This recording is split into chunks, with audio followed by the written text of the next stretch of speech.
Well, Pacelli and Bloom are they grizzled and gray, talking about Star Wars from back in the day. Got a talk show called Geeky, it's true, spinning old tales about the stuff they went through. From Atari to Trek, they know every line. Geeky is man, they feeling just fine. Pacelli's got a lightsaber, swings it with pride. Boomer's got a game but plays it deep in the night. They're ranting about He-Man and old X-Men too. On Geeky, they're the nerdiest crew, talking Transformers toys that twist and they turn, singing blues for the geek life, their hearts still burn. Oh, Geeky as they're living the dream, talking comics and movies, they're busting the scenes. From Battlestar reruns to D&D lore, they're preaching the gospel of geek evermore. Pacelli and Boomer, they'll never grow old. Geeky geezers with hearts made of gold. They're sitting in the studio, mics turned up loud, reminiscing about Super Friends, feeling so proud. Pacelli loves Spider-Man, Boomer's for Hulk. They argue about Star Trek with passion and both. From Betamax tapes to their old D20s, Geeky is where the nostalgia flows. They got fans in the chat, from the young to the old, tuning in to hear stories that never get cold. Talking Ghostbusters, Proton Packs, toys in the box, and Saturday mornings with cartoons that rocks. Pacelli and Boomer, they're keeping it real. Geeky is with that old school feel. Oh, Geeky as they're living the dream, talking comics and movies, they're busting the scenes. From Battlestar reruns to D&D lore, they're preaching the gospel of geek evermore. Pacelli and Boomer, they'll never grow old. Geeky geezers with hearts made of gold.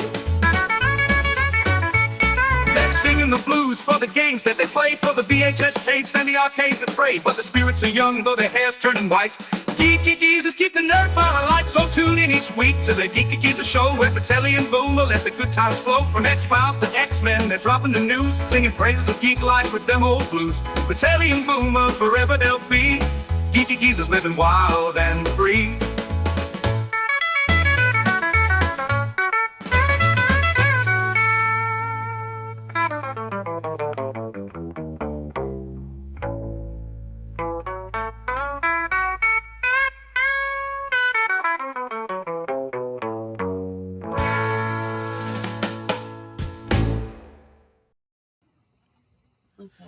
Hello, everyone. Welcome to Geeky Geezers, and thank you for skipping the Super Bowl just for us. I'm kidding. Anyway, yeah, chances are that if you're here, you probably weren't going to be watching the Super Bowl anyway. Is it as big a deal as it was? That's what I'm wondering. I have not seen it yet, but Culture Casino has a early release of his video up for members. You guys will all get to see it eventually. Where he's talking about a lot of concern over there about Super Bowl ratings, and especially revolving around their halftime show. They're gonna get ganked, I think. I know some people will watch the Super Bowl just for the halftime show. Yeah, not this time around. Well, it used to be the halftime show was the thing. I mean, yeah. I think I've only seen one Super Bowl, maybe two, and the one definitely was when the Bears won the Super Bowl, and they did the whole Super Bowl shuffle and all that. But I've heard people talk about how the halftime show is like the thing because they want to know what's the newest commercials that are coming out for this product and that. Well, the commercials are a big deal too, and we'll be talking about one of those tonight, won't we, Boomer? One of them, at least, yes. But we'll probably have more next week because some of them were probably kept under wraps, right? I don't know how it goes. I remember last year there wasn't a lot of great ones. In the case of tonight's commercial, it was under wraps of toilet paper, probably. But anyway. I see what you did there. Anyway, I'm your host, Age Boomer, with my co-host, Papa Pacelli, and my other and my other co-host, Netter of Netter's Network, otherwise known as the Geezette. Welcome. Good evening. Yeah, there you go. Okay, there we go. And sorry, I forgot to do the intros, but have a great show, my geek friends. Wishing everyone a wonderful week. Well, I hope you have a wonderful week as well, Big Al. And I'm telling you, though, Lynn Green. I do have a news story at the top of the hour I'm very happy about, so it's not all bad tonight.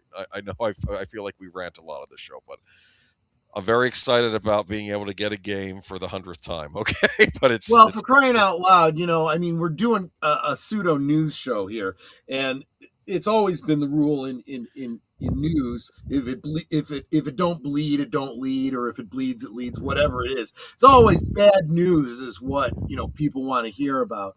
We try to keep it as positive as possible, but let's be honest, right? I would be arguing it's what people can get excited about or get angry about. And it's better if we could have news where people can get excited about stuff in the geek culture rather than it those being, are preciously yes, few and far between. like when we were growing up, how we would get excited about announcements. Right.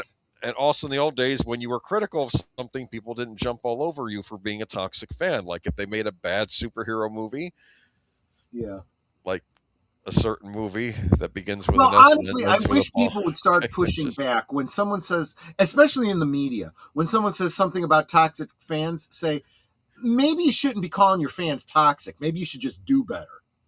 I would love to hear an interviewer say that. I would just love to hear it just once. Poor Irving Kershner directed RoboCop 2, and that thing got very badly received by the critics, and he never directed again. He felt bad about that, never directed again. I actually liked RoboCop 2, but there's an example of a director taking criticism to heart, and maybe too much in that case. But he's the one that directed Empire Strikes Back, and then we have Rian Johnson, who made a horrible sequel and just goes on and doesn't care, and that's where we are. They don't listen. I have always gone on record kind of defending Joel Schumacher, not because he didn't do a terrible job. He did a terrible job, but he acknowledged it. Yes, he acknowledged it. He felt badly about it, and when you dig more into it, you realize he was doing what he was told to do. It's kind of like when you order a pizza and you say, yeah, throw a pineapple and anchovy on it. And they like, okay. And then you get exactly what you ordered and you're like, oh, this sucks. Well, it's hard to blame the pizzeria when they gave you what you ordered, Yes. Well, we still have pizza. We don't necessarily have Batman right now, but we have pizza. Anyway. Well, the fans are keeping Batman alive too. We'll talk about that in an upcoming that's good. Last call eventually. Welcome, Netters at Work. Get a hi, sweetie. Okay. I'm just kidding. All right. And let's see. Matanui, welcome. Did they change the mod symbol? I don't know. Maybe. Daniel Berry Sports Highlights, welcome. D Pensec, welcome. Let me see here. Deleted scenes, welcome. Behind the Curtain Band. Behind the Curtain Raid. Thank you so much, my friend. And can you confirm, Deleted, there is no I almost said cheap seats. Reserved seating tonight? I don't know. RoboCop 2 was fine enough. Didn't see the other sequels. Yeah, it was very much a mixed bag. 3 was no. They didn't get Peter Weller back for it, so then they got a guy that looked kind of like Peter Weller with the mask on, with the helmet on, but he didn't sound like Peter Weller. Right, and that's a big difference. I don't know what happened to the villain who was supposed to be the villain in Part 3, who was obviously going to be the head of OCP. I was expecting him to be the big villain of Part 3, and he's not there. And then they have some Japanese assassins in it, which were kind of cool when you realize later on, oh no, those are robots. Those aren't actually. I thought these were like ninja guys. And then that was kind of neat. That was the only part I liked about that movie, when he's fighting them and you realize, oh, those aren't men. Those are actual robots from Japan. Okay, yes. Which means it's okay to slaughter them, right? Well, they were going for PG-13 rating. Another problem with that movie. Exactly. What are you doing, people? Oh. Let's not see. We are talking about the good old days. Not everything was good. Yeah. Andy Masterson, welcome. Pacific 414, welcome. Okay. Good to see you, Pacific. It's been a while. I also like Andy Masters, the talented one. Andy Masterson says, last call with Troy Pacelli. We've been trying to get in touch with you about your car's extended warranty. That is incredibly funny because I'm a slow reader. And as I'm halfway through that, I'm like, oh, I thought he was literally trying to get in touch with me because, we're going to be meeting up down in Florida in March. And I thought, we're trying to reach you because we got to, get our schedules together or whatever. No, he's making a joke. Yes, exactly. And I like this. Wait a minute. Who was saying they're taking over now? I'm the captain now. Oh man. Yeah. That's Baron. Paranorman tag. Well, but you know what? We still appreciate the raid. Thank you so much, my friend. That was in the movie Captain Phillips, the one with Tom Hanks, based on the true story about the Somali pirates taking over. And he says, "I'm the captain," and I almost felt like standing up there and said, "You can't say that." Like the guy said, Actually, what I would have loved in that movie. Look at me. I'm the captain now. Well, good. Here's the keys. Good luck to you. It's a hell of a job. I have a question. Did you see that on regular TV or in the movies? I saw it neither. I haven't seen the movie. Okay. Because I saw it in the theater, and man, because it's done with handheld on the ocean, I was starting to get a little seasick just watching the movie. That's what I'm going to say. No. With that, when I saw that. And Lynn is on chapter 40 of Revolution. I haven't even started yet. I've been so busy. And I need to get on that so that we can talk about that for our next Batman 89. Oh, the Batman. Okay, yes, the Batman books. I get you. Yeah, that might be the way Batman lives on. And in fact, in connection with that, I am going to do a, I think I might do a toy review related to that. So something to look forward to. I'm in Minnesota. I know all about Somali. Oh, geez. I'm so sorry, my friend. And welcome. Wilky's Movies and Music. Great channel. And if you are not subscribed to him, where the hell are you going after last Liquid Lunch on Fridays? Come on, man. Go over to Wilky's. Exactly. Corey's good people. I was hoping to finish and watch Returns this weekend. Returns holds up. Big fan of that movie. But there's another thing I'm a big fan of, and I guess this might be a welcome Canadian Spider-Man. Good to see you, my friend. Good to see you. Man, now that should be a Marvel comic. They should do a Canadian Spider-Man. I wouldn't be surprised if they're... they used to, back in like the late 80s, early 90s, that was back when they were spreading out the Avengers. They had the West Coast Avengers and the East Coast Avengers. Yes. And in Canada, they had Power Pack, and they had, I don't remember what the other team was. And, I think they had some other superhero teams in other countries. And then DC started getting into that. Soon to be Alberta Spider-Man. Cool. What would Canadian Spider-Man's villains? You'd have to have one based on a moose, right? Aren't it would be Canadian Moose Man, wouldn't it? It would be Canadian Moose Man would be his arch nemesis. Yes. Oh yeah, that makes a lot of sense. Yeah. Did Booger show up? I missed Booger. Oh, hi Booger. Isn't this how Mikey, Spock, Rosefire? Well, kinda. Yeah. Good. He falls into a vat of poutine and snaps. Okay, like he can. I'm trying. I don't know. I'm sorry. And he comes out fried, right? Yeah, there you go. Yeah, that'd be another villain. Okay, right. Captain Poutine or something. That's I like that. I like that. Okay. Anyway, moving on to an entire village of beaver eaters. That could go a different way. And it'd be the two guys from Great White North on SCTV. They could be villains too. Yeah. Or they'd be the J. Jonah Jameson. They just say, "We don't like that Spider-Man fella," Yeah. All right, let's go to this. Let's go to the presentation.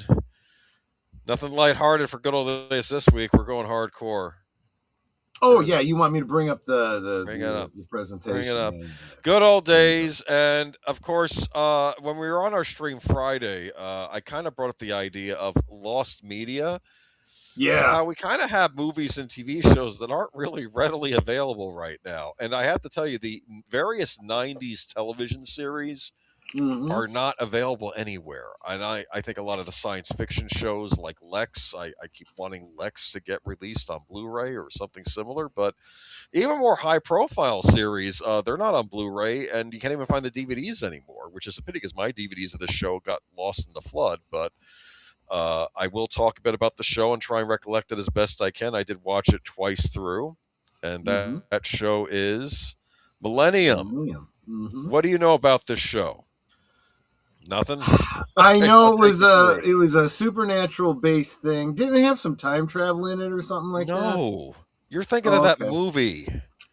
I was with Cheryl Ladd, Chris Christopherson and Cheryl Ladd, and they That was interesting because I think we're trying to repopulate the future by going back in time and replacing people in crashes, like plane crashes, with dead bodies, putting like, because they can recreate dead bodies, but they can't create life.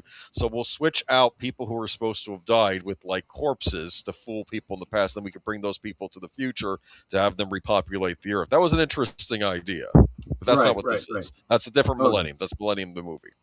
Okay. This was made by, I think, executive produced by Chris Carter. Had a lot of the same writers as the X-Files. I used to sort of the sister series of the X-Files. Now, I'm going to get to some controversy, and you can yell at me in the chat. This does not take place in the X-Files universe. And I don't care that they did an episode of the X-Files that sort of wrapped up Millennium later on, and you had Frank Black out there. I don't. Even Chris Carter said on the DVD's behind the scenes feature, well, we were kind of winking at the audience, yeah, because this was a separate series. It's its own universe. It's dealing with its own things. Now, it kind of gives off a similar mood to the X-Files in some ways. Like, I think the same guy that wrote the music for Gesundheit. Thank you. Maybe I should say God bless you, because, of course, this show deals with religious mysticism. It deals with serial killers.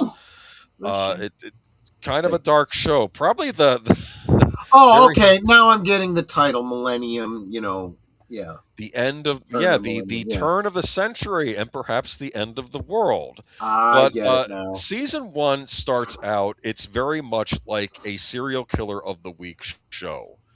You had mentioned that you might have watched Profiler at one point. I think Profiler was on at the same time.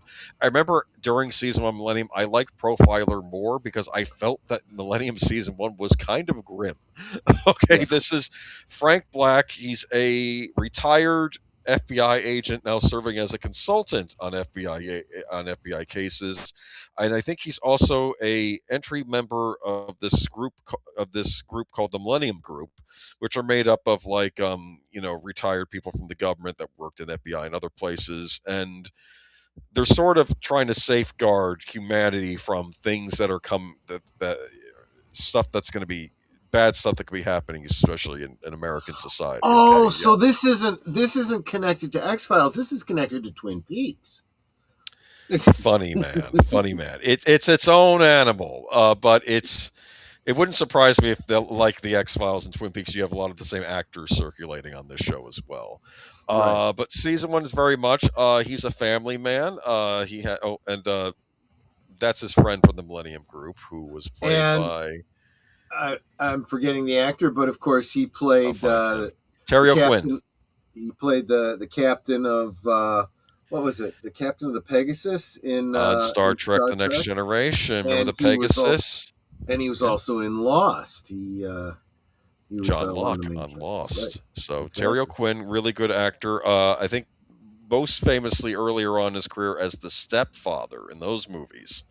If you remember those right. I've seen Stepfather, yeah. But he's playing a good guy on this show, at least till we get to season 3, which I'll get into in a little bit. And they switch everything up, right? Well, here's the thing. This show, I feel, would turn into a different show with each season. Chris Carter's very much first season. It's almost like, I want to argue, maybe like a Silence of the Lambs series, except this is about he goes after serial killers, and Frank Black has a gift, or maybe you might call it a curse. He can see what the killer sees. Like, he'll get flashes when he goes to the crime scenes, maybe stuff that was in the killer's head or something like that.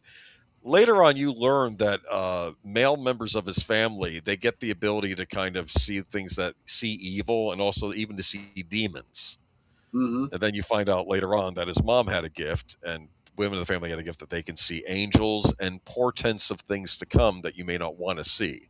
And that was the other thing. So it's kind of like the opposite with the women of his family. It's sort of like a cursed bloodline. Of course, you find out on Millennium later on that there are other people who also have these gifts, so scattered throughout the world.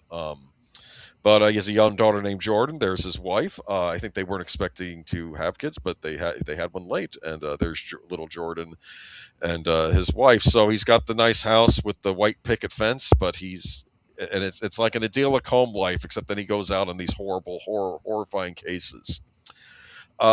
This character is Lucy Butler. I want to say she is sort sort of the cigarette smoking man of this show. She is one of the recurring villains. She only shows up once in season 1, once season 2, ends up showing up twice in season 3. Lucy Butler. Can you Butler servant? Lucy, Lucifer, get the see. devil servant. Okay, she's a demon. She's a demon, and there are other of these two. I think what happens is on the show they never went too far into mythology, but I had the impression that sometimes a demon would take over the body of a dead person and then just start walking around in that body, and that's what would happen on this show. So he deals with demons on this show too. A lot of religious mysticism on the show, deals with Christian mysticism. Also, they even did Native American mysticism in an episode too, where they're expecting what was the legend where eventually the buffalo would return and all that. They kind of did a take on that in one episode, which is kind of funny. But this is one of the serial killers that shows up on the show, Avatar. This is sort of the Millennium version of the Zodiac Killer. Okay, they wanted to basically have the Zodiac Killer on the show, but they didn't want to actually use the Zodiac, so this guy's named Avatar. And the idea was Frank Black, when he was in his prime in the FBI in the 70s, he almost caught this guy. And in this episode, this character, Avatar, was actually using the internet websites to display his murders. Do you understand? Because it was early on with the internet, right? So he was the one that got away. Yeah, that's basically it. And he gets away at the end of this episode too, but he's able to save the woman he was about to kill. So there's at least that. But they were actually going to bring him back in season 4. He was going to be using pagers or cell phones or something, but they didn't end up getting to that because it didn't make it to season 3. It's funny you mentioned Legion. That was sort of the name of some of the bad guys on the show. I think those demons and inheriting corpses. But this was just a weird show.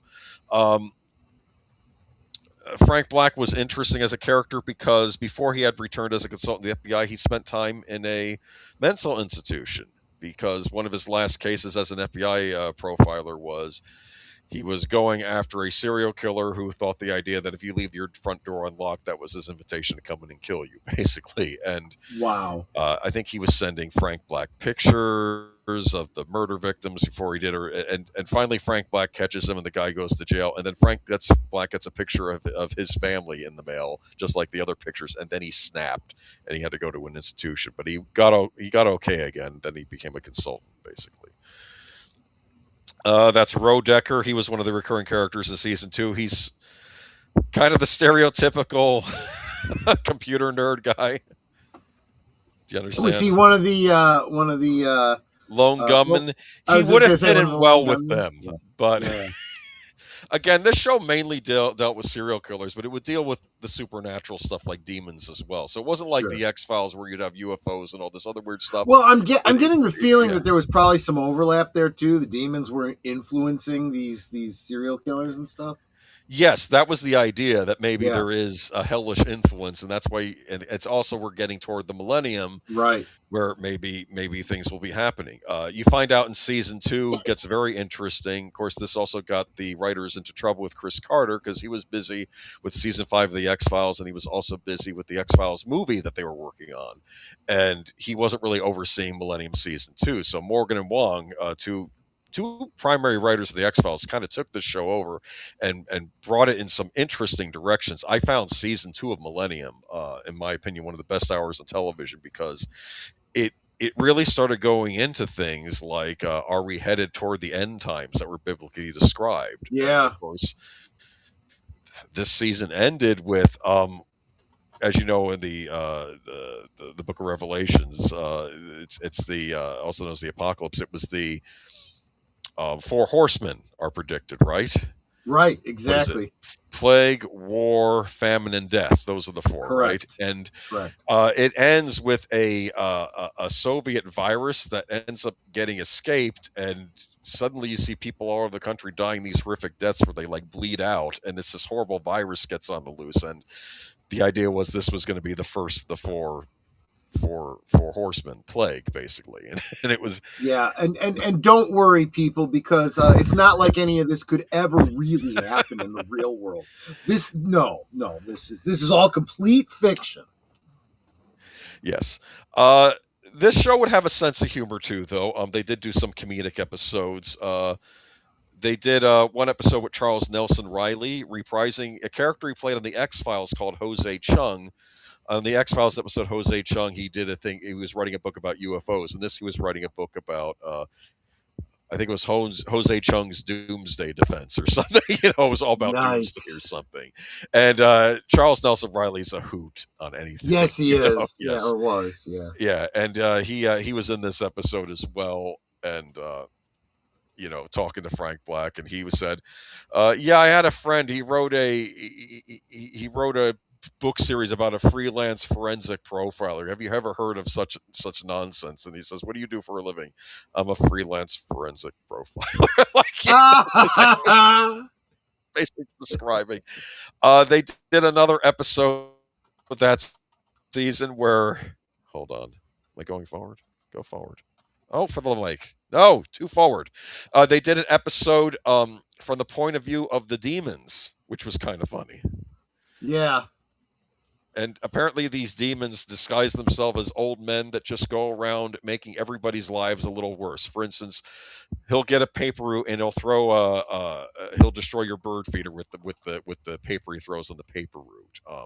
They do all these little things. Or he goes up to the kid at the Dunkin' Donuts and starts saying, I'd like a cup of coffee and one of those apple curlers. Says, well, we just took the curlers out of the oven and we have decaf. Or I'm brewing a fresh pop. We have decaf ready. He says, why would anyone in their right mind want decaf? And I'm sort of nodding with the demon. I have to kind of agree. Yeah, exactly. And he gets the kid really angry that the kid, you see behind the counter, he basically pees in the guy's coffee after he gets the coffee. And then he yells and he says, this kid peed in my coffee. And then all the demons start laughing because he got the kid to do a bad thing. Do you understand? That's what they try to do. They're trying to get these things. It was an interesting episode. They said that one guy could see her, and Frank Black would show up in each of these segments.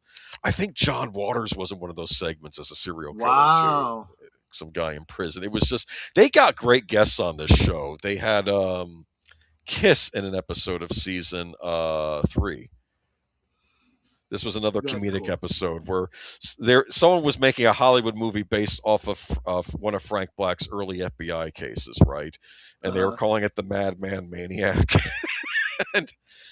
And Frank Black was getting really angry, and he's saying he's read the script. This happened. He said, "There's heroism and intrigue in the facts. You don't have to be making stuff up for this case, for your movie." But it was kind of funny. And members of Kiss would play other characters in the episode. It was kind of funny. I don't know. And this was season 3, where Chris Carter came in and said, "Knock it off." So they dialed back some of the end time stuff, though it's still there. Okay.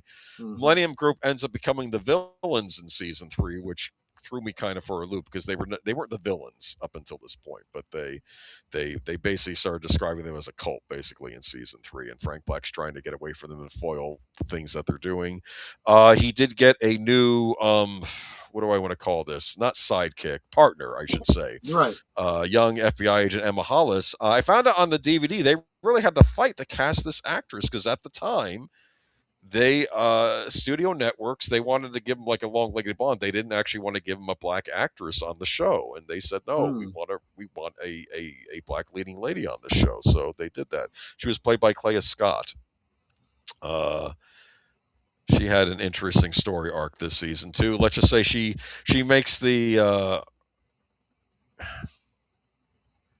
wrong decision for the right reason, but it kind of bites her. Like she does a sort of betrayal, but to save her dad, and then her dad's like, because her dad had Alzheimer's and he gets cured, and he's like, you shouldn't have done what you did, and it's like deflated. I don't know if she would have been redeemed. Good storytelling, though. That's how you tell good stories. Well, she felt bad for her dad with the dementia, and the Millennium Group, they need her to do something, and they'll give her the cure, and he does it. And then when the dad gets it, he's like, the dad knew better. He's like, you shouldn't have done what you did. That was so I thought that was interesting. It was just a great show. Only 3 seasons, and it's like Twin Peaks. It's one of these shows that I thought was cut out in its prime, and I wanted to see where it was going to go next. And do you feel like narratively maybe a little ahead of its time too?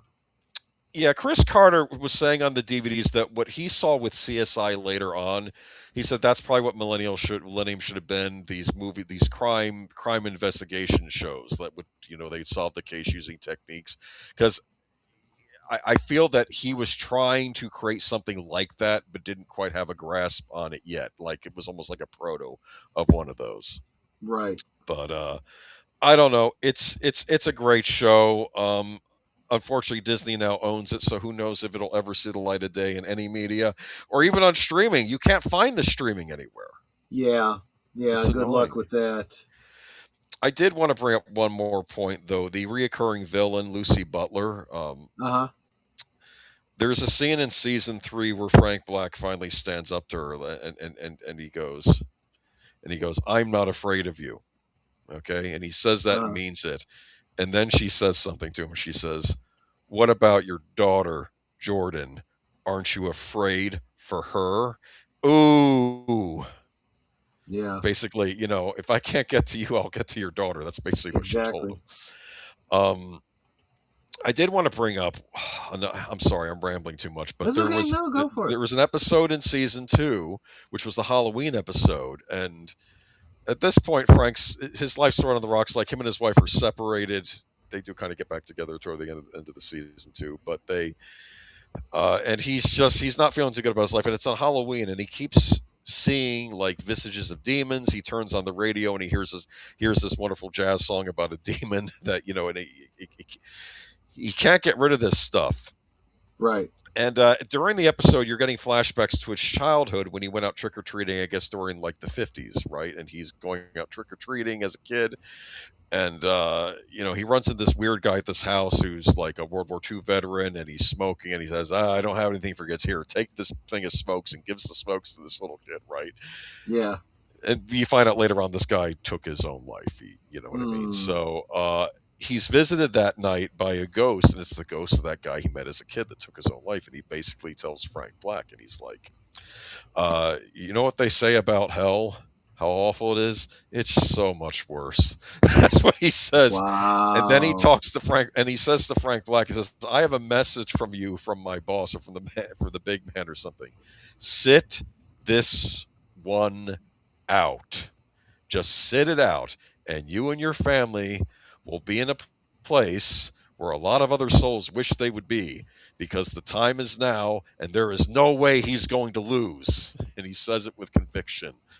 And then I keep wondering, is Frank going to agree to this or not? And then Frank kind of turns his head, and then he says, when does it start? And then the guy is vanished at that point, because I think he was trying to figure out if the end of the world's happening, when's it going to happen?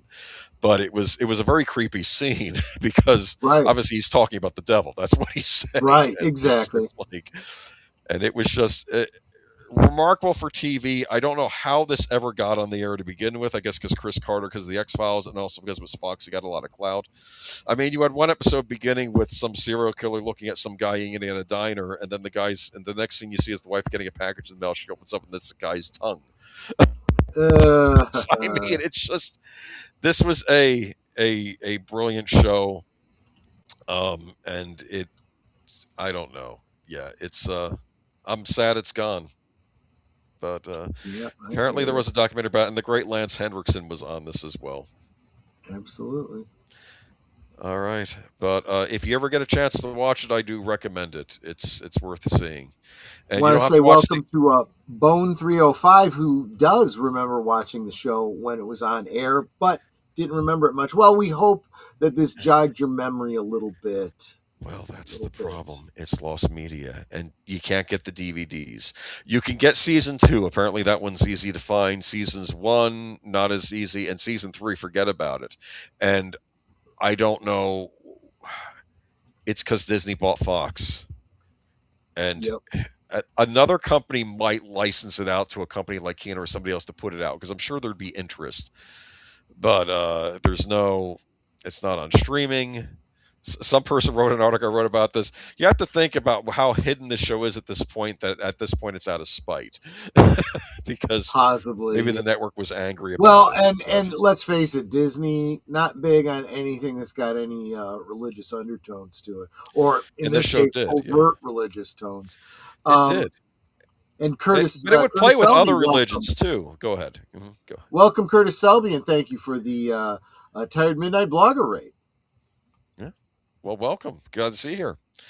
But that was Millennium. I call it the sister series to the X-Files. You do not have to watch the X-Files. Watch the show as it is. Though there are little in-jokes on the show, like one episode where they were doing some before and after self-help thing. It was obvious the picture was of David Duchovny's Fox Mulder looking sad and then looking happy. And the next, they would do little jokes in there, like he's walking around the FBI building and you see two agents walk past. You don't see their faces. You could tell it's probably supposed to be Mulder and Scully, but it's not really connected anyway. But anyway, there you go. And plus you get Kiss in season 3 doing the Psycho Circus, doing their Psycho Circus tour. That's it, though. That's Millennium. Heard there was going to be a feature-length documentary. There was a feature-length documentary on the making of Millennium, and it kind of reminds me of that one they did for Deep Space Nine. I haven't watched it because I'm kind of... I haven't watched it yet because I'm kind of... I'm worried it'll make me upset. That's why I haven't watched it. But they did do a documentary about the show. But saw the Psycho Circus tour in Pittsburgh. Oh, that's cool. Yeah, that was what was the song they were singing on the show. That must have been the tour, which makes sense for Millennium because it's about psychos. But there you go. True. First story of the night. You excited? Yeah. I don't know. Let's do it. Theoretically, you could buy this Doom cartridge and play it on that little pocket system I got you. Okay. Because these things work on those, yes. This is Doom. I almost did a Good Old Days on Doom, but I think we've done Doom for Good Old Days, so I didn't bother. I think we have, yeah. Doom is coming to Evercade. Evercade maker Blaze has announced it will bring the Doom series to the platform this year. So Evercade has become my new favorite game console. I don't know if I've explained to you what an Evercade is before, but it plays old school games and indie titles. That's what it does. It's not really for modern games unless they're modern games that were made using old consoles, basically. Gotcha. And it's operated out of England. This is an English company making it, but they do sell them all around the world. And I bought an Evercade Versus, and you buy these cartridges, and these cartridges usually have multiple games on it. Like I got a Tato cartridge that had Space Invaders, but had some other games on there as well, And sometimes these cartridges are just weird. I got one called the Llama Soft Collection. Okay. Do you know what Llama Soft is? No idea. I'd never heard of them either, and apparently, I think they're a bunch of Commodore 64 titles that maybe only came out in England. Okay. I got this cartridge of this, but now they're releasing Doom, and I'm really excited about this. So Doom is coming to the Evercade. The teaser shown below doesn't give much away, but it would be reasonable to expect a Doom collection showcasing at least the first 2 titles, which were originally released on PC and console back in the 90s. Created by id Software, Doom was one of the most famous first-person franchises of all time. Its most recent installment is 2025's Doom: The Dark Ages. So I'm very curious what this is going to be. Part of me thinks it's going to be the PlayStation 1 ports, because Doom was ported to consoles back in the day because all of us lowly console owners wanted Doom. And it was very hard to do Doom on console because consoles weren't powerful enough to run Doom. There was a version that came out for the Super Nintendo, which I suppose they argue that it's a miracle they got it working at all, but it's not the PC game. And they made one for the Sega 32X add-on. But apparently the PlayStation version was actually rather good, though, for the original PlayStation. It ran pretty good for a home console release. So I don't know if it's going to be that. Maybe they'll just recreate it specifically for the Evercade. I don't know, but I'm excited and I'm curious. And I'm sorry, I got to be excited about some things. Yes. Does anyone care? Does anybody own an Evercade? I have to look into it for the future. Yeah, thank you. I would not begrudge you a little bit of joy over something in entertainment. In gaming, at least, yeah. If you want deleted scenes, I think you can get the base console for $119, $130, or you can even buy one of the Super Pockets, which has games on it, and those and you can actually play the Evercade cartridges on that as well. Because I got Troy a Atari one the other year, right. And I think a Tato one.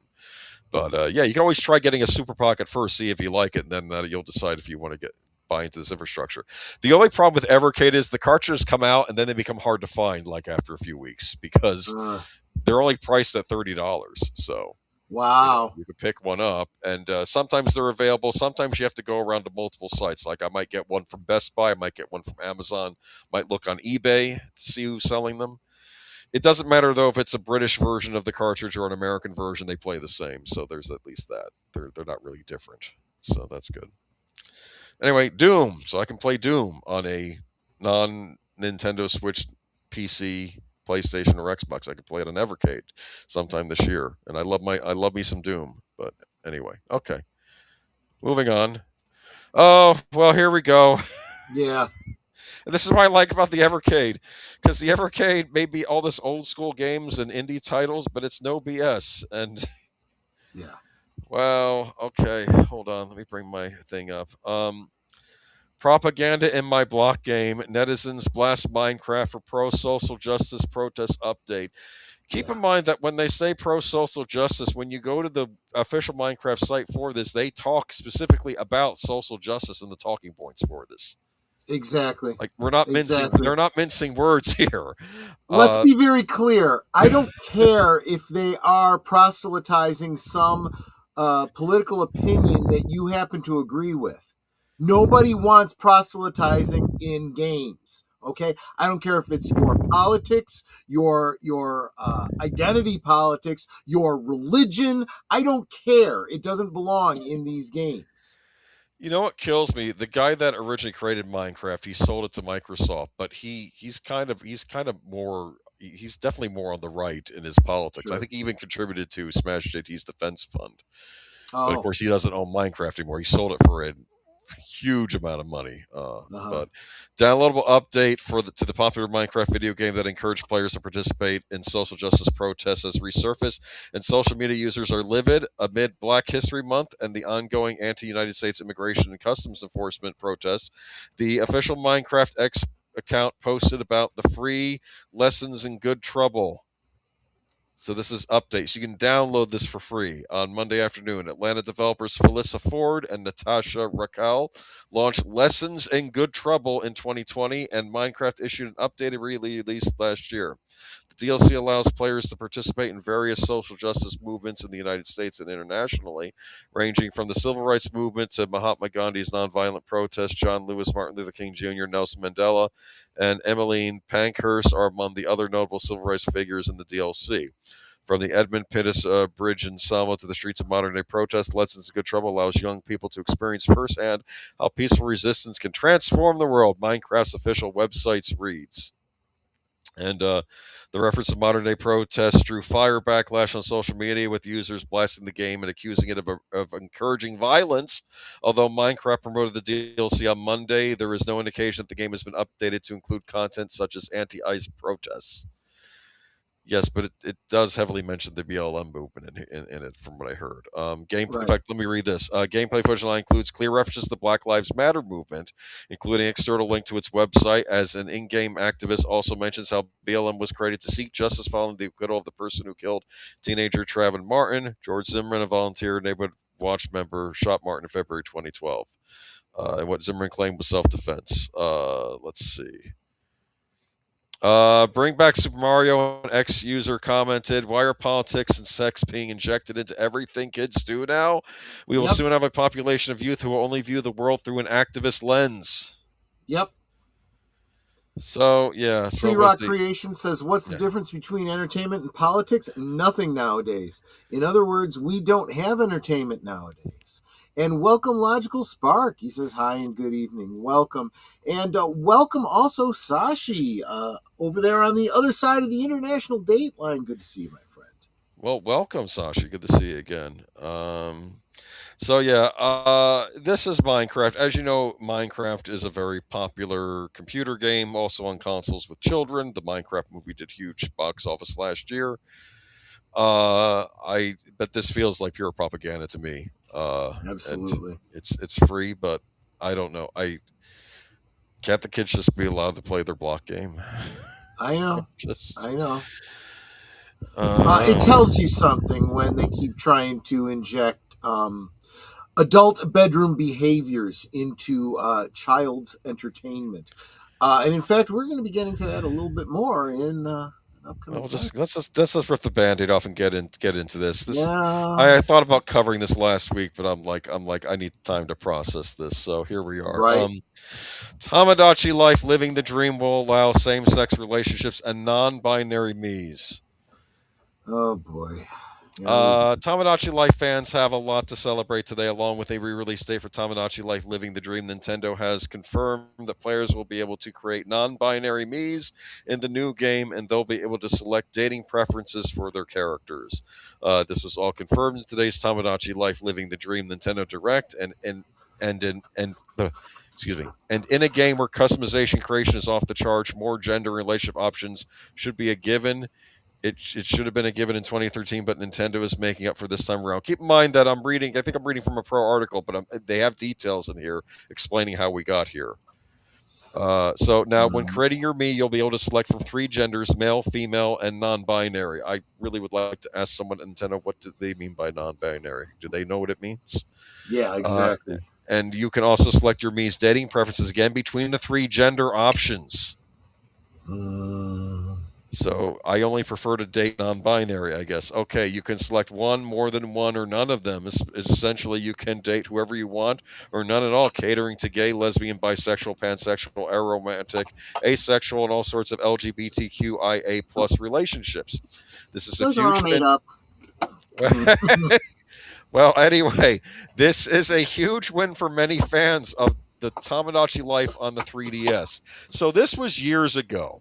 We're going to time travel, which drew criticism back when it was released in Japan in 2013. Initially, a bug appeared to allow same-sex relationships in the game, which Nintendo later patched out. So Nintendo said, "Oh, that thing in the game where that was a glitch. It really was a glitch," and they patched it. And then the activists got furious and they said, "Nintendo is saying being gay is a glitch." Oh, they were saying that, yes, and Nintendo followed up patch with some clarifications, but fans were understandably still unhappy that the option to date whoever they wanted wasn't available. This prompted the MeQuality social media campaign ahead of the game's Western release, with Nintendo America addressing the controversy shortly after. Then 2 days later, the company issued an apology stating, "If we create a next installment in the Tamagotchi series, we will strive to design a gameplay experience from the ground up that is more exclusive and better represents all players." Now, they didn't have their original the original response, which was, "We don't really get involved in politics and stuff that they bases or social issues." I think they said, and that's what was their original response. People were complaining about the fact they patched that out. That's not really what we're about. But then they caved to the mob a couple days later, of course, with this. But I kind of figured, well, who knows when we're going to get another Tamagotchi Life game. I didn't buy it myself because I hate me's. I hate the Wii era. I hate the creating of the me's and all that. I know people love that stuff. That was not... That actually got me mad at Nintendo for a while, the Wii era, but that's a topic for another time. You'll notice I've never brought the Wii up on good old days. Given today's Nintendo Direct, it seems like developers have stuck to their promise, which is fantastic to see. Now we can all spend our time with Hugh Morris however we want, romantically or not. Okay, well, here we are. So, oh, wait a minute. In an ideal world, this news would be a non-story in 2026, but we've taken the decision to disable comments on this article.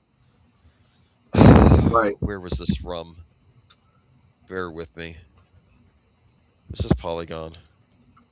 No, this was Nintendo Life that did this. I didn't think Nintendo Life was... Okay, well, here we are. So, Nintendo has basically, in my opinion, crossed a Rubicon here. Yep. I'm not going to say that there were never woke people working at Nintendo or they didn't try to slip little things in the games here and there, but this is a full-on crossover. There is, here. I don't care about your worldview or your personal view or anything.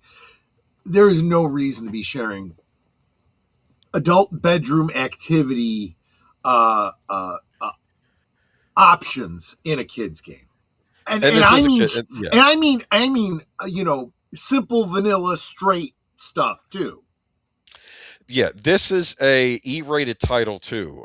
The Animal, for instance, this problem doesn't come up in Animal Crossing because there aren't relationships in Animal Crossing. You're hanging out with animals. I hope not. And then you're getting into bestiality. Well, give it time, man. Maybe that'll be the next step next time around. Oh, for frack's sake! I'm terrified they're going to be Well, we'll see if they're going to end up being predators on this thing. Look, too, they just have to keep defining deviancy down, and anything goes. Tired Midnight Blog. Why is there day in it all? I don't know. It may harken back to the days of Harvest Moon. Harvest Moon was a Super Nintendo game that came out back in the 90s. I actually do have a cartridge of it, which is considering it's a rare cartridge, but that became a series. And it was one of the first of these life sims. Not quite like the computer sims, but it was like it was a game where you basically ran a farm. Yeah. And at some point in the game, you can try to woo one of the five ladies in town. Okay, you can marry one of them and have a family. That was what it was. And I don't think Harvest Moon or whatever deals with it now has gone there. I know they've done other farming sims since then by other companies. I think Stardew Valley is a very popular one, which it may offer same-sex things in there too. I don't know. I'm just surprised that Nintendo has gone down this route now, and I can't say there's no gray area here. This is a woke move. Yep. So here we are, and I think Nintendo's biggest problem is they're pricing people out of owning their hardware. So maybe this is just as well. So I don't know. I don't know if they're going to get any clapback from this, or if it's just going to. I don't know. It is a kids game though. This is E-rated, EE for everyone, which doesn't surprise me because Nintendo, I think, are the ones that created the ESRB board to begin with, so they have pull in there. So yep. I don't know. Okay. Heads up though, if your kid wants Tamagotchi life, you just better be aware of what's in it. Yeah. Because if it's an E-rated game, parents will buy it unseen because they think it's Nintendo. Nintendo has up to this point been a fairly wholesome company, at least with the games that are E-rated. So yep. Now they're we've entered into territory. Disneying themselves. I don't even know what that means. I just okay. All right, moving on. But I picked this. I decided to run with this article after I saw the Minecraft article because I'm like, these are two instances. One is the political activism thing in Minecraft, and now you have this non-binary stuff in the Tamagotchi life. So here we are. So okay, moving on to Hasbro. Okay, let's get into this. Okay, it's a long article, so I don't think I'll be able to read the whole thing, but let me just get through it. Hold on. All right.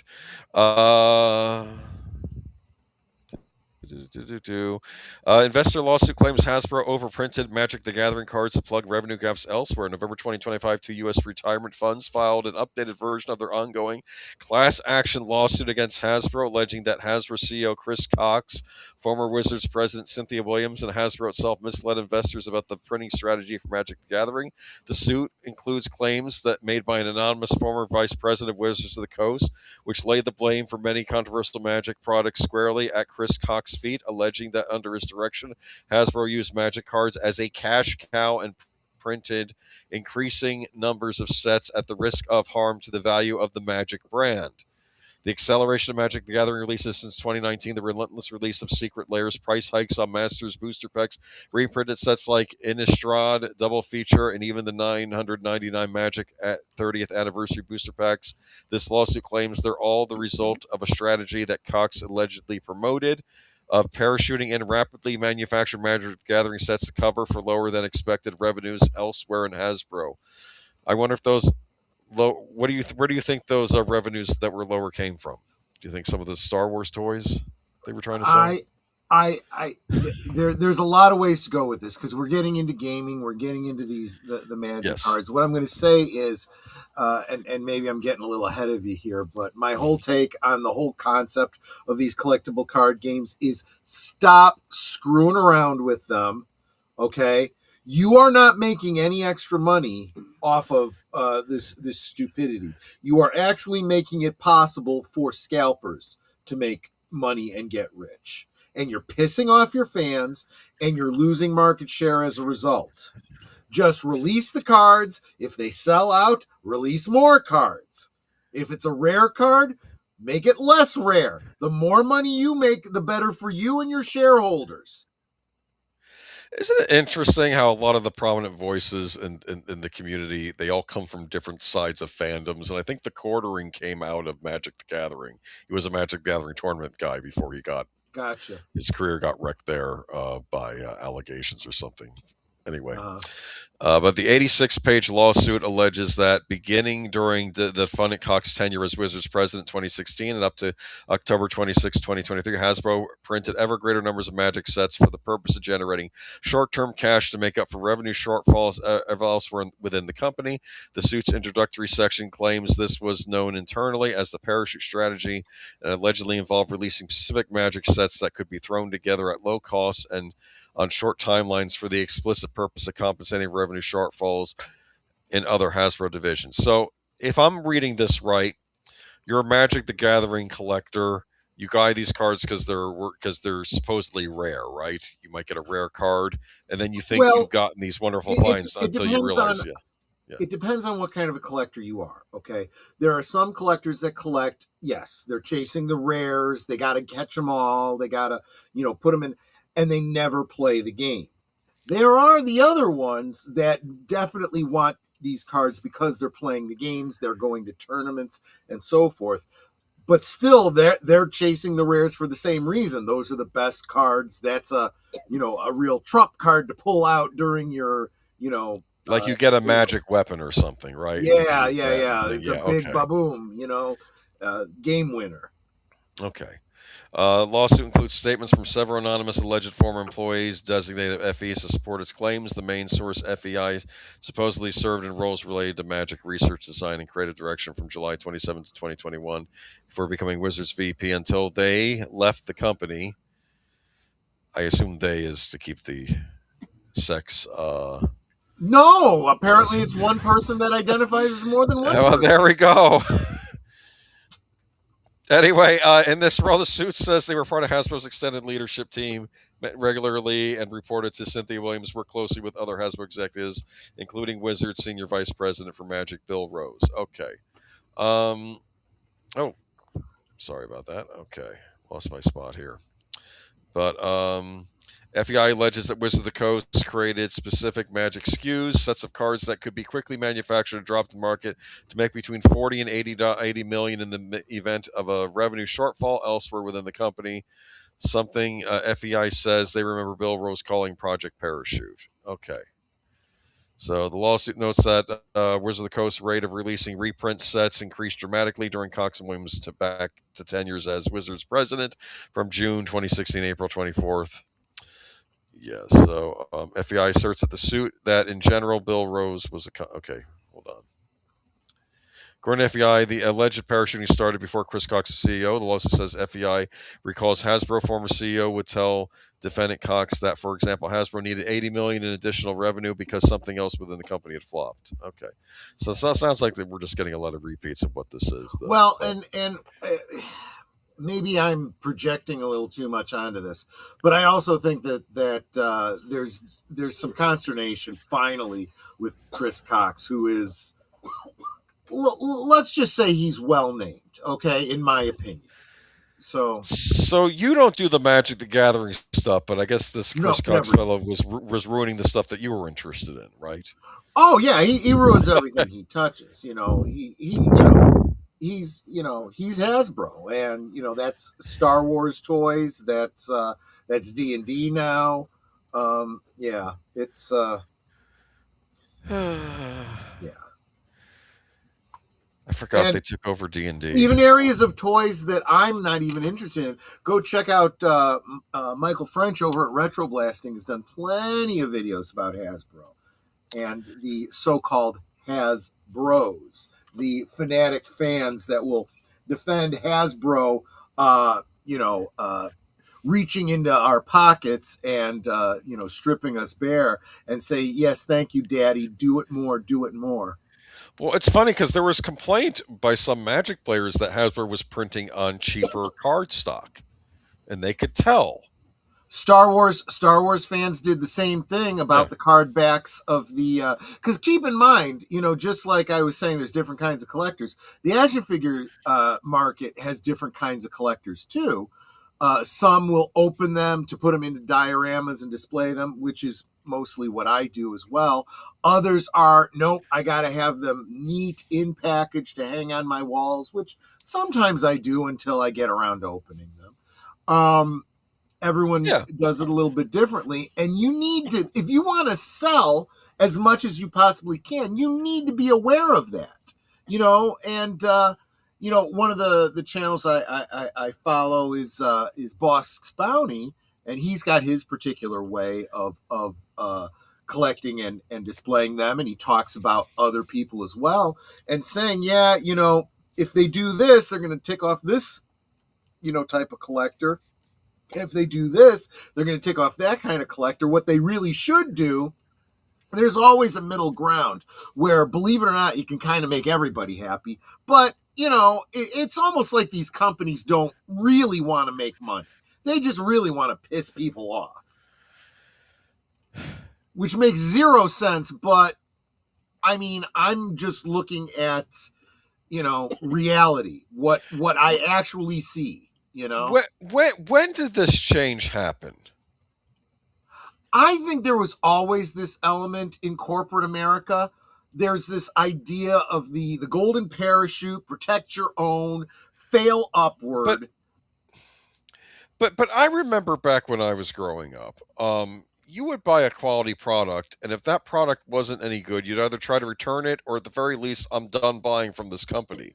So I think that there was an understanding that as a company, you had to release quality products, or you would lose the customer. Right. There's two elements there. There's one is that the corporate entities have done a great job of teaching the consumer to be happier with less, and to just suck it up and bear it, and this is just how it is, Buttercup. And not enough will for people to push back and say, you know what? I am not going to spend money on. I don't even remember what the problem was, but Sears, back when Sears was a thing, did something that really pissed my mom off. And she said, I am never going to Sears again. And sure enough, she never went to Sears again. And I kind of never did either, because I felt no reason to do so. I didn't have any soft, warm fuzzies for them. And so what they really lost was they lost a customer. They lost the next generation of customer as well. And where is Sears now? The lights are off. Exactly. No one's there. Exactly. But that's the thing. But if you think back in the day, the Sears catalog was this huge thing, like historically, American speaking. And then you get new people running these companies. Yeah, and before anyone starts saying, well, now it's all online and blah, blah, blah, and this and that. No, there is always a way to keep up with things. They could have pivoted into some sort of online catalog kind of experience to keep it alive if they had good marketing. Well, they didn't even have the business to keep them going any longer, so what's the difference? Here's another thing too. I noticed something, and I'm not trying to throw shade at any particular generations, but I maybe you're just isolated cases, but I remember if I would buy a piece of electronics and something was busted in it, you don't whine, you don't complain, you pack that thing up, you bring it back to the store, say, give me another one or give me my money back, period. You don't bring it home and you don't whine about it, or that I remember someone was reviewing some PlayStation thing they bought and there was something broken in it. Oh, I don't know what to do. It's like, if you bought that from retail, brand new, you bring it back to the store and you get a replacement. Exactly. Or you could also, or contact Sony itself. But if you bought it like that, we bring it back to the store. So what you're suggesting is people just got lazy. They got lazy, or they got, or they feel like, oh, do I have a right? Can I actually do this? I think people, maybe they forgot that as a customer they have power, and then maybe that's the difference between a customer and a consumer. True. Consumers just have to consume, and I'm not. Well, we need to get back. Yeah. With the toy market, with the collectors and so forth, it is like freaking addicts, right? Just plug it into my vein. And I swear these toy companies are more than eager to do that. We were talking about this with the Dungeons & Dragons thing, where they wanted to get away from releasing books, and you had to have a subscription to their online thing. And if you didn't keep your subscription up, you lost access to everything, all your characters, all your maps, all of your D&D. Yep. And generations of gamers were like, screw you, I don't need anything from you ever again. Did I tell you what happened? Yeah, go ahead. Go ahead. No, Did I tell you what happened to me with Audible, the Amazon company? So. Audible used to be I don't want to say it's like a subscription service, like you pay $15 a month and you get one credit, you can get an audiobook. Mm-hmm. And sometimes when you sign up, you get like 2 free audiobooks or something, and then and I would subscribe to Audible, and sometimes I drop out of it and then go back in. But you got to keep the books you purchased. You understand? You got to keep the Audible books. And then Audible changed this thing saying, well, no, if you cancel your subscription, you lose access to all those Audible books you purchased. I'm like, yeah, but I purchased those. Or you have another alternative thing to do. You could take a 3-month break and then come back to Audible. And I decided last year, well, I'm probably going to try to download all these books so I have them on my hard drive, and then I'll think about whether or not I'm even going to stick with this service anymore. So I waited the 3 months. I go back in. One of the books I had purchased, apparently it was a Black Mask. They were like a pulp magazine volume. Sure. It wasn't on there anymore. I'm like, well, let me see if I can re-download it. Then I found out it's not on the service anymore. And I'm like, but wait a minute. I purchased this.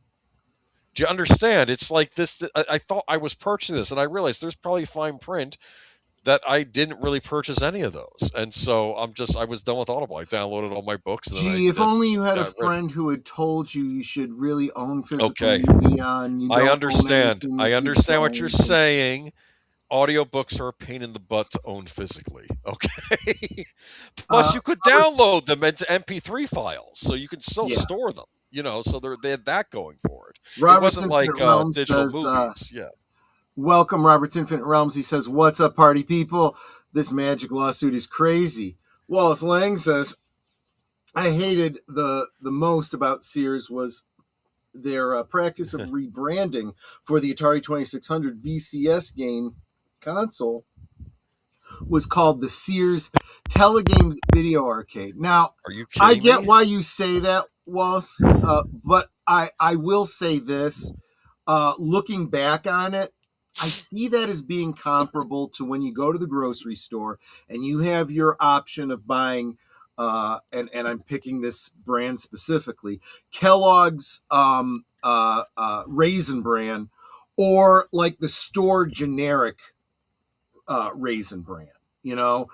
It's basically the same, maybe not exactly the same, but it's a little bit cheaper and a little bit more budget friendly for someone that maybe can't justify what they're spending. And I felt that way because I felt the squeeze when it came to games and when it came to toys and whatnot. I've talked about this again in response to Star Wars. I never got the 12-inch figures. I never got the micro because I had to choose. There was only so many toys that I could get. That's also why I didn't get into G.I. Joe later on and a bunch of other things, because you had to, if you were going to go to mom and dad and say, I'd like to get this, you can't go, I want to get this and this and this and this. And you had to limit yourself. So if you could economize and go, Sears has a cheap off-brand version of Space Invaders, although that does kind of fall into the meme of, well, we have Space Invaders at home. The Space Invaders you have at home is the Sears knockoff, right? That's funny. That might be a topic for a Friday stream. I think so. How we afforded things as kids. Absolutely. Might be a lot of fun. Yes. Robert's Infinite Realm says D&D just needs pencil and paper. They tried to digitize the wrong medium. I would say, I agree with the principle of what you're saying, Robert. The once you had the main rule books, you didn't need anything else. Functionally, all you needed was a Dungeon Master guide, the player's handbook, and preferably every player had their own player's handbook. And the monster manual. That's it. From that guideline, you could make up your own monsters, you could make up your own adventures, you could do everything yourself. If you chose to go out there and buy the modules that included new monsters and things like that, campaign settings, whatever, you could, but you didn't have to. But you're absolutely right. Once you've got the bare basics, you don't need anything else. Hell, even when it comes to dice, you don't have to get them from Hasbro. Now everybody's making dice. Nowadays, I'm seeing videos on YouTube, people making their own custom dice. Do you know they should have ended Stranger Things? It should have ended with us like a Pinkerton knocking on the door after their D&D game saying, it looks like what you have there is a photograph of some Dragon magazine. You didn't actually pay for that, did you? You for some other kid at school, you photocopied it. No, I'm sorry, you're going to jail. As funny as that is, I'm sure that the Duffers did not want to, because they had a good relationship with Wizards. I know. There was a good synergy they didn't want to ruin. But yeah, I agree with you 100%. Naturally, they have to have their last D&D villain be Strahd, right? Yeah. It was a big one. Well, okay, that is a great point. Maybe buying it at JCPenney and Kmart was cheaper than getting it at Sears. That's another point against Sears. So, yeah, good point. This might be interesting to talk about sometime. Yeah. Yeah. How do we do things without the internet? How do we plan purchases without the internet? That might be an idea. And see, this is one of the things we talk about a lot on a lot of the toy channels. Yes. Is the fact that there was a lot of even Michael at Retro Blasting has brought this. You know what's even worse? Poor Tony over at Analog Toys. He was overseas, and he oftentimes didn't know about certain G.I. Joe releases until many, many years later, after things were no longer available. And how did he find out? He found out because it's now the internet age.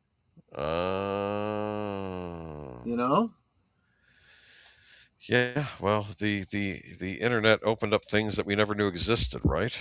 True. Like, all these multiple genders that didn't exist before. I don't know, man. I was learning about things about cults, which I didn't know existed. I'm like, wow, this is disturbing. No, I learned about that before the internet because you had Mazes and Monsters. Rona Jaffe, and those chick little comics that were handed out by whoever it was. Jack Chick comics, yes, you still run into those every once in a while. Mm-hmm. It's rare.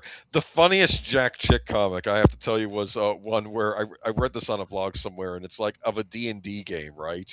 Yeah. And like they're like the kids are playing D&D, and like the one girl I think decides to off herself but like this one girl, she shows up in a black robe, and one guy wrote in the comments, "Where were all the hot satanic chicks at my D&D game?"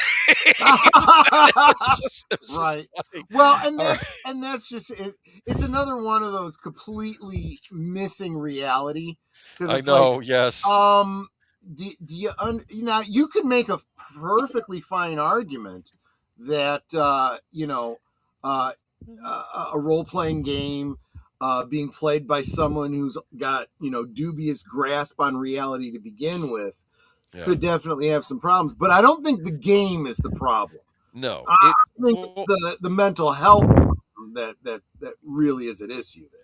Well, it's like anything. People can become addicted to a lot of different things that are probably benign if handled properly. Like there was an episode of Parker Lewis Can't Lose, which I'm really going back in time for you, but one of the episodes was Jerry, Portrait of a Video Game Addict, and it was all about him being addicted to video games, and then he has to go to like a Video Games Anonymous group, and he was saying, it all started with Pac-Man, and it was just... we laugh about that, but the reality is we're kind of learning more and more that, the whole dopamine hit thing is very, very real.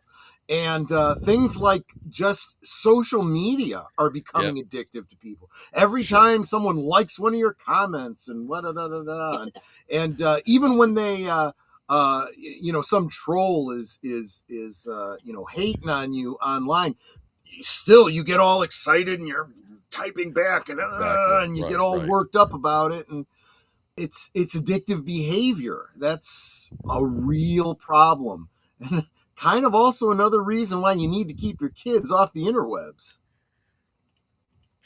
There needs to be supervision, yes. Parental supervision. The internet is not a toy. You shouldn't leave your kids unsupervised on it. I think I was lucky in the fact that I didn't really get access to the internet until I was 18 and out of high school. That was when I first got access to it. Well, it hurts me that you're asking this question. I feel like I haven't been talking enough about toys on my channel. I absolutely know about these Etsy stores, but sadly for the Etsy stores, I don't frequent them usually because I make my own. I've got custom. Maybe we need to do that. We got to do another toy stream on a Friday night, and I'll show off some of my custom toys because as they say, the fans are doing the best work. Especially in this crafting era with 3D printers and color printers and so many options available to you, people are making such great stuff, and by the time Hasbro gets around to putting out your Grogu action figure, well, I don't need it. I already got my own handcrafted one. That's probably better because he doesn't come in multiple sizes in the same scale. Just saying. Well, but that would have been a Hasbro issue, right? I love that Canadian Spider-Man drops the brown mumbler and the channel logo because he's a channel member and he's awesome. And I like to imagine when someone drops the brown mumbler that maybe they're having a drink tonight and they're kind of chilling out. Dopamine is rough with toys and comic collecting. Yeah. Well, collecting has always been that way.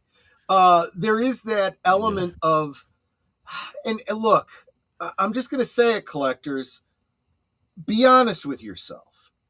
Do you remember a time when you used to go out and find your query in the wild? That was a dopamine hit. You find it on eBay and you're like, okay, I'm going to get it. Yay, I'm excited. But you're not as excited as if you'd seen it in the wild. This is something that I think the toy companies and the collectors companies are missing because they are starting to move to this. Anyone can get anything directly from them, and they're not getting the same kind of dopamine hit that they were when they could find it in the wild, so to speak.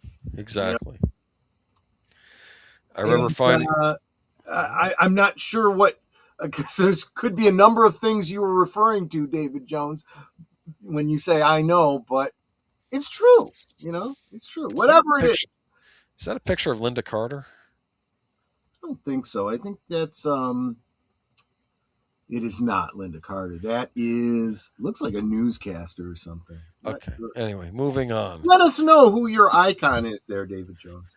Moving on, we got more news to cover, and I want to end this. Oh no. I am shocked that we're actually, and you got to be very, look, I should have warned you at the beginning of the stream. Can I not even mention his name? Yeah, so just like the guy that headed up the National Socialists in Germany back in the 30s is often referred to as Mustache Man, YouTubers are taking to referring to this guy as Island Man. Hi, okay, Island Man here. So, latest set of documents for Island Man released in relation to the investigation into Island Man, who died in prison, I'm sure of natural causes, while waiting trial. Actually, there's been some updated news about that. I have said it many times before. The universal truth number one is Island Man did not self-delete, and now it looks like the reports in those documents that were released are implying that was true. So once again, folks, Roy was right. Was there a funeral for him? I should do research into this. I'm not saying that he's still in the world with us. I'm saying he didn't remove himself from the world. Okay. On December 19th, 2013, Island Man received an email from Microsoft via his personal address informing him that he had been banned from Xbox Live, now replaced by the Game Pass service. Xbox Live was a subscription service required to play online multiplayer games in the Xbox 360. You don't say. At the time, the big multiplayer games included Grand Theft Auto 5, Call of Duty Ghosts, FIFA 14, and Battlefield 4. It is unknown if FC had been playing all of these games or what his online username was. What we do know... I said someone's name. Anyway, what we do know is that Microsoft... you might have been referring to Juan Epstein, the Puerto Rican Jew who was a sweat hog back in the 70s. Yeah, there you go. So what we know is Microsoft banned him for harassment. Honestly, when all of this started and they were talking about, so-and-so did and such, I thought they were talking about Juan Epstein.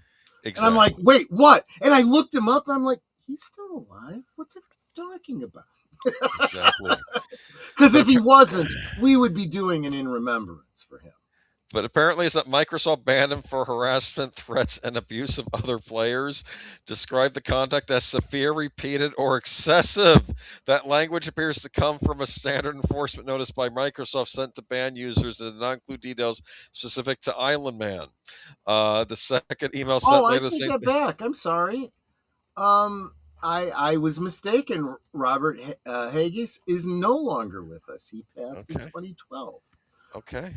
I just want to give people their just due, I mean, because I have fond memories of it. I had his action figure. Anyway. They made Mego figures of all the Sweat Hogs and Gabe Kaplan. I'm not going to spend too much time on this article, but I just thought it was funny that in the midst of all of this stuff coming out from the Justice Department, is that he was banned from Xbox for apparently being worse than some 10-year-old kids using expletives. Which I find ironic because, we've just been talking about, why are they injecting, adult things into children's things and, Do you think you were screaming at kids on this thing or something, just yelling at them? I don't know. I can't imagine. It's not really clear from what we're reading here what the case was, but it's like how bad. I bet it was bad. Yeah. All right. Moving on to Disney's Bob Iger, early Exodus CEO, is suspicious. Even if the media you could have left the previous picture up because it's potentially related. Yes. Interesting. Mm-hmm. Okay. Well, we won't. Like I said, I'll be careful. I'll choose my words wisely. Be very careful. Yeah. Bob Iger was supposed to be the CEO of Walt Disney Company until the end of his contract, December of 2026. Thus, his replacer would be announced in the first half of the year. Apprentice under Iger, and then the transition of power occurs so that the new head honcho of the House of Mouse would be ready for a fresh start in 2027. Only that didn't happen. And though the media seems reluctant to touch on whatever took place behind the scenes, signs point to rapid movement to get rid of Bob Iger that unfolded over the last few weeks. Once again, Disney has initiated succession plan that is going anything but according to plan. After it was only less than a week ago that Bob Iger gave us some foreshadowing that he might be stepping aside sometime before December. But that had analysts believing that we were talking about November, maybe October. Nobody thought it meant Bob Iger would exit his position of CEO in a month. And barring an undisclosed health situation, this is an extraordinarily bizarre behavior for a corporation such as Disney. Well, I don't know. They kind of ousted Chapek quickly. But that became very clear what was happening there. He was being used as a scapegoat. Right. And there was really no question about that. That's not speculation. That was obvious. Let's see. One theory for the flurry of get rid of Iger that appears to have grasped the board's immediate attention was that within the same 24-hour period, we started hearing Iger would sit down. We also found out that Bob Iger was named an important Department of Justice filings regarding an unproven allegation he attempted to quash investigations into massive corruption involving some of the most influential people on the planet, living and dead. A few websites were quick to come to Iger's defense, claiming that this was all an elaborate, inappropriate dragnet put into the public haphazardly, and an innocent Disney CEO was listed within a lot of muck and yuck for the public to misunderstand. but other notes that some of the details seem to match up with bizarre reports even out of ABC News, and it's hard to square how some of the claims in the paperwork lined up with what was happening at ABC News even before it should have been public knowledge. So putting aside any claims of guilt or inappropriate activity, did the board get wind of this coming out and decided it was time to quickly part ways with for optics alone? Are we going to be finding something out about Iger in the weeks after he's gotten rid of? I have not been able to go through all the files that were released, but there's a lot of names in those files. A lot of people that were so certain about certain people's names being in it are now, and having said all kinds of very bold things about it, it's now coming out that their names were in it. I can't. Well, a lot of people's names are in those files. It's Let's surprising. put it this way: about half the clucking hens over on The View are mentioned in those files, and Whoopi Goldberg has the most mentions. Now, that is not saying that Whoopi Goldberg was particularly guilty of anything. Nobody who is mentioned in those files is necessarily guilty of anything. That just means that Island Man and the people he was communicating with was obsessed with talking about those people. That doesn't mean they're guilty of anything. It just means he didn't like them, or did like them. I don't know. Either way. Do you think if Island Man had shown up on the show Millennium that Frank Black wouldn't have seen him? He would have seen a demon instead. I'm just saying. I've seen that interview with him, and they said, and he was asked, some people think you're the devil. Do you think you're the devil? His answer was strange. Let's just say that. So if that island was Survivor, he would have been voted off the island? No, he owned the island. That was the thing. It was an island you did not want to go to. Well, most people don't want to. Normal Americans, normal people would not go to normal this island. People with any level of morality didn't. Yeah, exactly. Yes. Which I believe most Americans are. Well, I think we hear about, and it's kind of coming out. Some of what I'm seeing in some of these files are like, I heard he's got these really wild parties there. I'm kind of interested. Oh, that's what you mean by wild parties? No, I don't want anything to do with that. No. This is telling you, eyes wide shut. Yeah. Might have been a documentary. That was not. Yeah. Okay, so moving on. We'll keep an eye on this. Thank you, WW Pro, for sharing this with the world. Okay. Absolutely. Oh no. Paramount. Why do I think anything's going to change? I keep. Paramount Pictures has signed director producer Dan Trachtenberg to a 3-year first look directing and producing deal with the studio. As a kid, I remember seeing the Paramount logo and dreaming of the epic adventure that would follow. Now to have the opportunity to bring new, huge, and emotional stories to giant screens is literally a dream come true, Trachtenberg said. Ben and I cannot wait to join Dana, Josh, Don, and the entire Paramount team in pursuing our shared vision of making Paramount once again the apex of cinema. Under the deal, Trachtenberg would develop, direct, and produce feature projects with his producing partner, Ben Rosenblatt. Dan has an extraordinary ability to deliver films that are both daring and deeply entertaining, if you say so. He has a rare instinct for tension, scale, storytelling that connects with audiences worldwide. This marks a big reunion for the two after Trachtenberg launched his career at Paramount in 2016 hit movie 10 Cloverfield Lane. That was a good movie. Okay, I did like 10 Cloverfield Lane. Did you see it? Yeah, I wish they hadn't tied it to Cloverfield, but yes. I ignore that. I just treat it as its own animal. Yeah. I please, Cloverfield.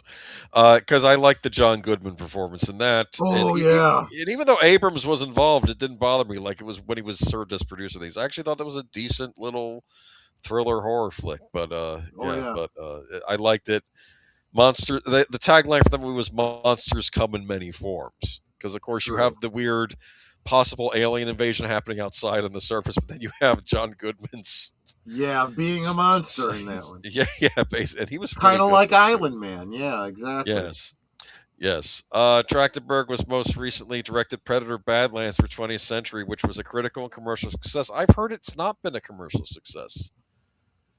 but maybe they're going to spin it how they're going to spin it. I guess, he previously directed Prey, which was his first reimagining the Predator franchise about a young Comanche woman who had to hunt down a predator in order to save her community. I did not hear good things about that. This does not. I'm telling you. I remember. I wish I could give the one YouTuber credit. I think his name is Mannix, but his review was, "If you liked Predator Badlands, I hate you." That was his review. Like like if you saw this movie, liked it, I hate you. That was his review for that movie. Yeah. In addition to co-producing 10 Cloverfield, Ben Rosenblatt was a producer of Snowpiercer and Ripley series, in addition to producing Trachtenberg's Predator franchise films. Okay. Trachtenberg is rep by CA United. I don't have a good feeling about this. I think this is another J.J. Abrams in like 2.0. That's what this reminds me of. Bray was great in my opinion, Big Al. Okay, well, you're welcome to like it. I heard more about Badlands though, and I don't like them taking warrior races and then us trying to introduce the sensitive sides. Stop that. Like with the Klingons. Stop it. They're warrior races. Exactly. The Predators were interesting in the fact that even though they were this horrible alien enemy race, at least if you watch Predator 2, you get the idea that on some level there is a sense of honor in them. Right. Like I think when Danny Glover finally kills the Predator and he's on that ship, you think the other Predators are going to kill him, and they give him a trophy instead. They give him an old flintlock pistol, which also gave the impression that these Predators have been visiting Earth for a while. Yeah. And exactly. So they gave him a. I was okay. No, you actually beat this guy fair and square. So you won. It's like you can get off the ship now. They weren't going to kill him, which I thought was interesting. Yeah, but. I want to say hi to Pit Snipe Husker, who said, "I am not in those files. I swear." I said, "I had no reason to think you were until now." Yes. Predator 2. I often wondered if Bill Paxton's character in Predator 2 was a ancestor of his character in Aliens. That would have been kind of funny, Oh, yeah. You know what I'm saying? Because they kind of had a similar personalities. Just, I don't know. Exactly. Flintlock plays a role in Prey. Because everything has to be tied back. Yes, I know. Okay. Seems so ridiculous. I mean, it's... And honestly... people don't even realize when they're like, oh, look, that's, and it's the meme of Leonardo DiCaprio sitting up and pointing at the TV. And it's like, guys, they're making fun of you. You are the butt of their joke. They're jangling keys and you're jumping like a kitten. See, what I was hoping, if they were going to do a Predator movie in the past, it would take place in pirate times. And it would have been like in the ocean. Do you understand? It would have been pirates dealing with a predator. That would be a great take on it. But you know what? That's too original for them to come up with. So never mind. Anyway, moving on to BBC told to avoid clunky, colorblind casting and preachy anti-colonial storylines in drama series. Well, huh? I know. Can you imagine? Can you imagine? The BBC has been urged to rethink colorblind casting at tokenism and preachy storylines about UK's colonial history in a scripted series, according to a major study commissioned by the broadcaster, conducted by a former BAFTA chair, Anne Morrison, and ex-Ofcom executive Chris Benavalia. The thematic review of portrayal and representation across BBC output found the clunky depictions of race can cause more harm than good. You think? The 80-page report. DiNozzo. Yes. The 80-page report revealed audience complaints about Doctor Who casting Nathaniel Curtis as Sir Isaac Newton in the 60th anniversary special Wild Blue Yonder, as well as the 2023 Agatha Christie miniseries Murder is Easy, which featured an allegory on colonialism, which probably was not in the Agatha Christie story, my guess is, right? Exactly. The review noted that the colorblind casting was a matter of controversy for commentators and some viewers, urging commissioners to consider their choices carefully. The report said that good intentions to increase diversity can lead to inauthentic outcomes that can sometimes be damaging to the communities they are attempting to serve. Exactly. Yes. and in depicting an anachronistic historical world in which people of color are able to rise up to the top of society as scientists, artists, courtiers, and lords of the realm, there may be the unintended consequence of erasing the past exclusion and oppression of ethnic minorities and breeding complacency about their former opportunities, the review said. What needs to be avoided is ethnic diversity, which looks forced and tick box, and we found our interviewers of color as empathetic on this point as those who are white. Okay, so nobody likes this stuff. And you know, and this was something we've been saying for over a decade, and we were being called ists and phobes because of it. Yeah, I know. You know, gee, if you'd have just listened to us. I think another problem is no one's watching this stuff. Well, they and this is what I said. As more and more people stop watching this crap, they are going to be forced to realize, oh, gee, maybe we've made a mistake here. And I think the best thing that could have possibly happened to the BBC is that they lost their government sponsorship, because then it required them to start putting out good products. Otherwise, people wouldn't watch it, and they don't make any money. So you can't get your stupid messages out. It said current measurements can lead to a sense that there needs to be a smattering of diversity in every program, which can lead to inauthentic portrayal, it added. In some cases, this can look clunky, particularly in scripted. Though Doctor Who was referenced, the report raised an eyebrow about the specific concerns regarding Curtis, as well as a mixed-race Newton seems much less of a stretch in a universe in which central characters are time-traveling extraterrestrials. I hate this argument. I don't know who's writing this article. What they don't understand is that in order for me to accept the time-traveling extraterrestrial, when he does visit Isaac Newton, there has to be some grounding in reality there. Yes, otherwise, it all falls apart. It's not that they're failing to understand that. They're gaslighting you with that argument. They're still trying to run cover for it. But the reality is that this is exactly what I've been saying for so long. Because it's fiction to them, they feel they can do whatever they want. And the fact is, no, you can't. If you are going to do a fiction based on reality, the reality has to be real. Otherwise, you know, no one's going to buy it. Yeah. I have a number of Agatha Christie writings, and she never deliberately stereotyped anyone, but rather she wrote characters as individuals. Isn't that interesting? Right. And you also, there is, for all of this having to pick apart every author and say they were racist. And the vast majority of the scholars that study those authors say they were of their time. Well, that doesn't make it right. You still need to be aware of it, and you can't whitewash it. You can't hide it, because if you do, look, this is February. This is what they're calling Black History Month.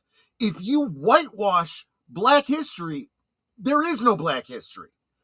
Suddenly, you were never oppressed. You were never slaves. It was always good for you, because we have eliminated that so as not to offend anybody. History should be a little bit offensive. Whitewashed? Yes, no, what he's saying mean it that way. Yes. That was intentional. Yes. It's a phrase the left has used, but yeah, I was emphasizing the word white. Yes. Oh. White. Yes. Oh, I see what you're saying. But what was I going to say? I was going to say, I remember there was a show, Houdini and Doyle, which I liked. But there was one show where I forget what one of the plot elements was. Maybe it was a mixed race man was dating a white woman, and there was controversy. Sure. People were after him for that, or maybe they were married and there was racism involved with that, which probably would have happened during that time. Right. But then there was another episode where like this weird chemist guy was up to no good, and he was played by a black actor, and I kept wondering, what's going on here? Is this a black actor playing a white character and it's colorblind casting, but then that kind of devalues what we just saw in the other episode about this black character experiencing racism. And it was just it was very, it confused me. That's all I'm trying to say, and I think that's what's happening with viewers.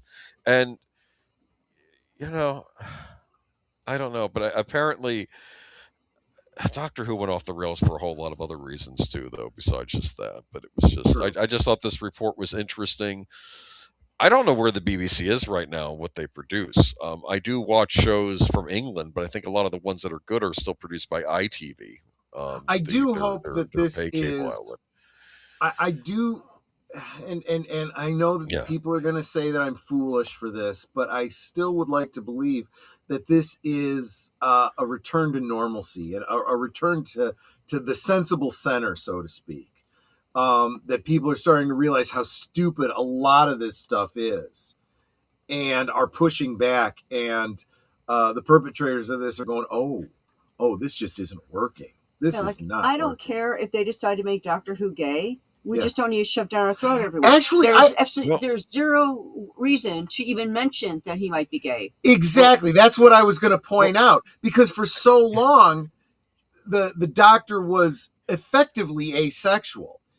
And every time you'd have a companion that wanted to get with the Doctor, he'd be like, no. I got the impression that it's like, even though he can look like a younger guy, he's basically an old man. So it's exactly. weird. Exactly. Like he's hundreds of years old at this point. Maybe when he was younger, he did have a wife. And things like that, but now he's old. It's like, remember, he was William Hartnell. Yes. I mean, if we assume that he looked like his age at that point, and he's only gotten older since then. And they were, for the longest time, playing to exactly that idea that people meme when they talk about Twilight.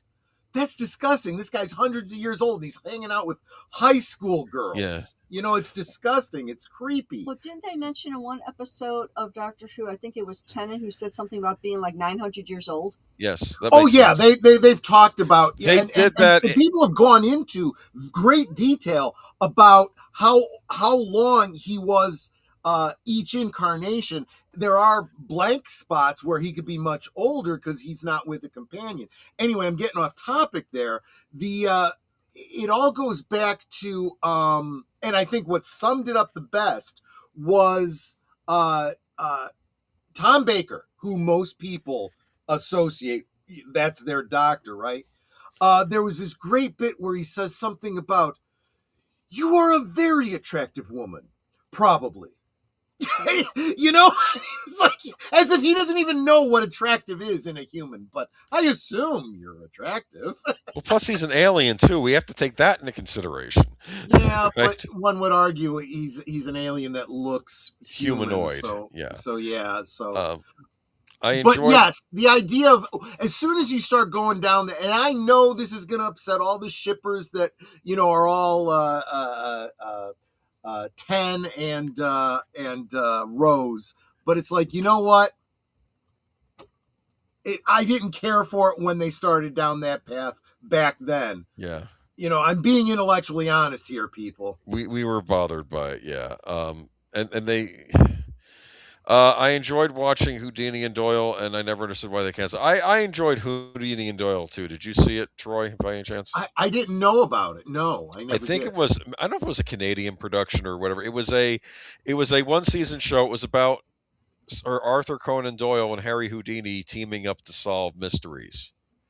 It was kind of interesting. It makes sense. I can kind of see that, yeah. And of course, Doyle being the believer and Houdini being the skeptic. The skeptic, right? Yeah. So it's like an early days X-Files kind of thing. Kind of, yeah. And like there'd be like a supernatural element, and you have to figure, is it going to get debunked by Houdini or is it going to be something else? It wasn't bad. I did enjoy it, yeah.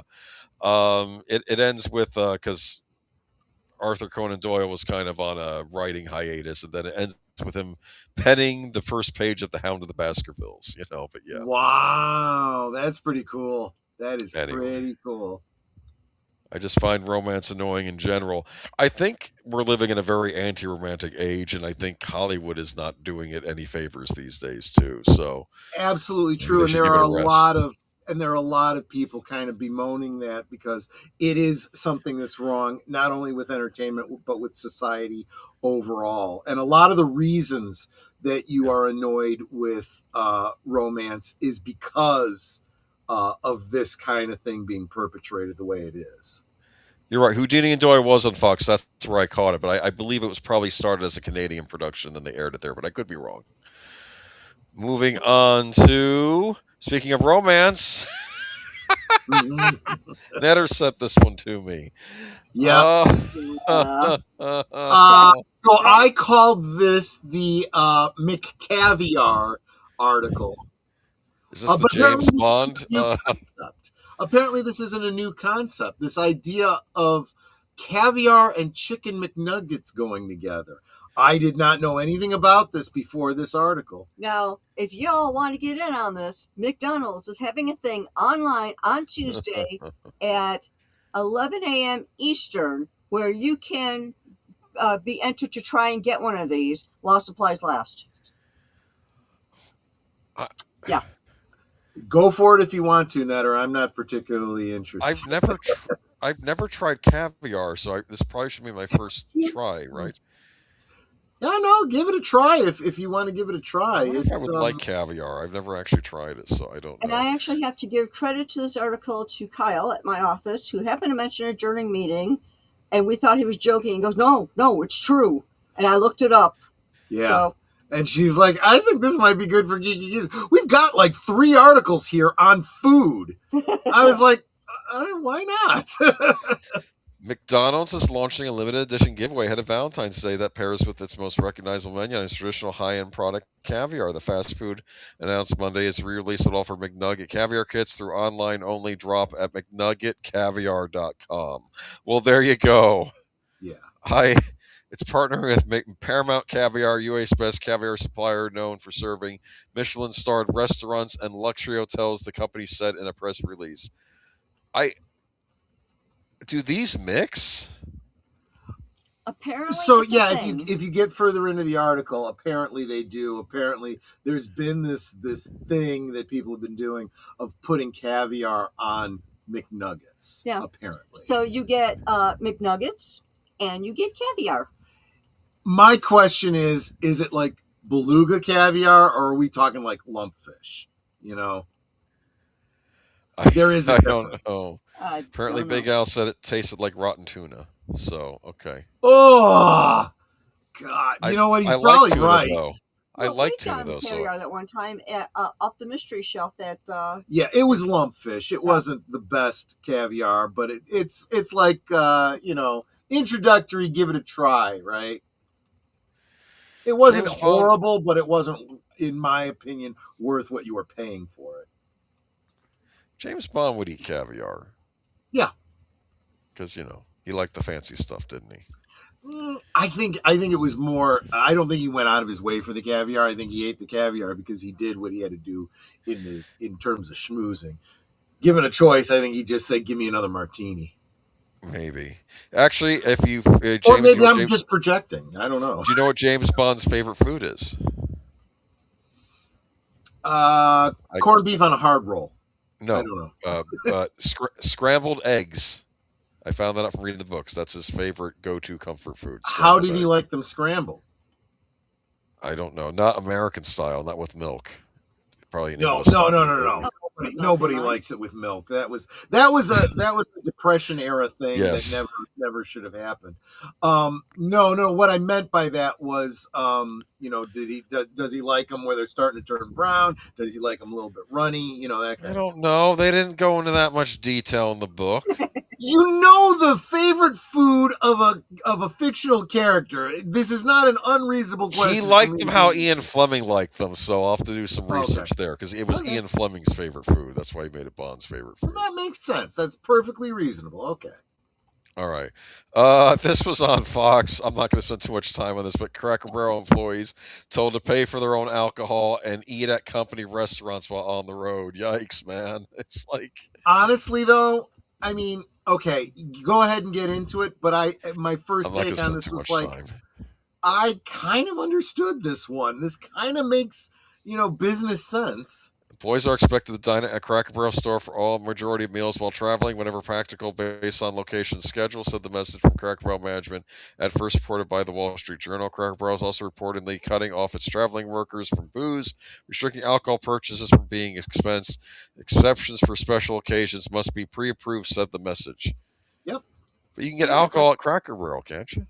I could be wrong. Yes, you can. Well, they serve beer. I don't know if possibly wine. Yeah. I don't know what else they Cracker Barrel added beer and wine to its. You can't expense alcohol. Yeah. I'll say this: 20 years ago, this might have been a good deal because they had a pretty extensive menu at Cracker Barrel. I still don't think it's bad, but it's not what it was. And I don't know. Many longtime customers claim the restaurant's food has deteriorated over years as favorites disappear from the menu and kitchen shortcuts replaced early breakfast.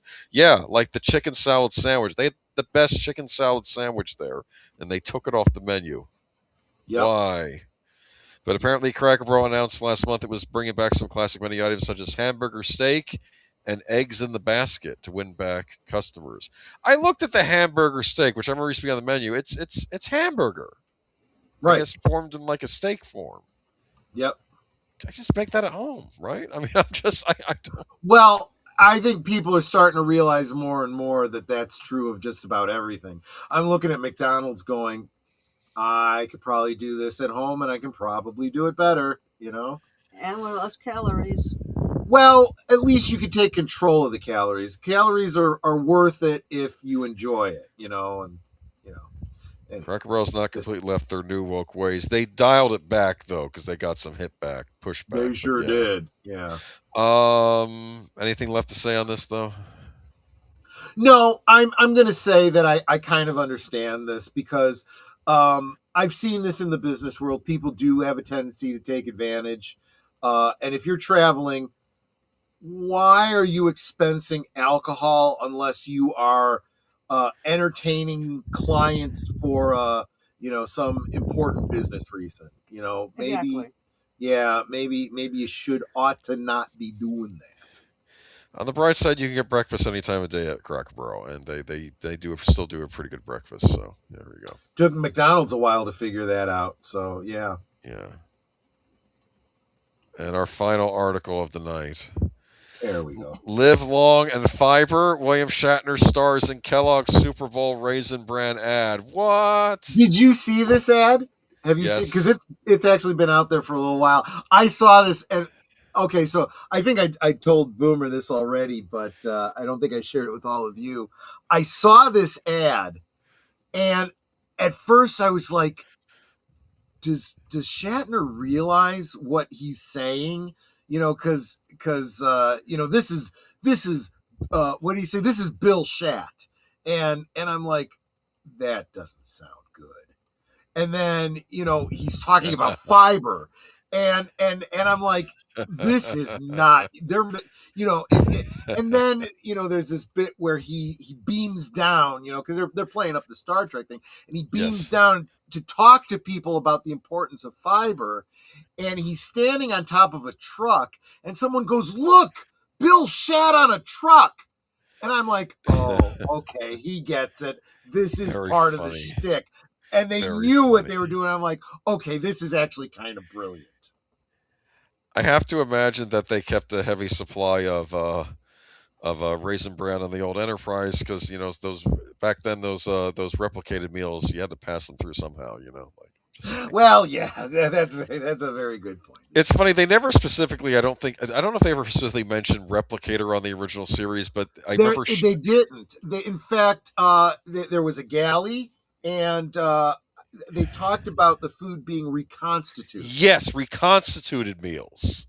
It was not replicated. And it was and if you paid attention, like fans do, you would know, and I'm not picking on you, I'm picking on the people that write for it now. Yeah. You would know that there's a very specific chronology to when replicators came into existence, and they were not introduced on the original Enterprise. No, they were not. They didn't exist before Kirk's day. They sure didn't exist during what's his name, Jonathan Archer's day, but apparently they did exist during the Discovery era, which is in between those two. Don't even get me started. Don't even get me started. That's not what this is about.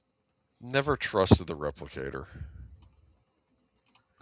Well, you know, there was this guy that worked on on teleportation technology. I think his name was like Seth Brundle. You got to be careful with that kind of technology. You really do. Yeah, you go up to the replicator and you'll ask for some. You can Siberian... end up with your butt in the front. Yeah. Oh, there was a funny joke on a cartoon series called Megas XLR where the guy goes up to the replicator. I get anything I want, and he says, "Vampire cheerleader," and the thing says no, and he says, "Regular cheerleader." So, no. Regular cheerleader. And then the other guy, he's you know what he said? He said, "Philly cheesesteak wrapped in bacon, deep fried," and then it materialized in front of it.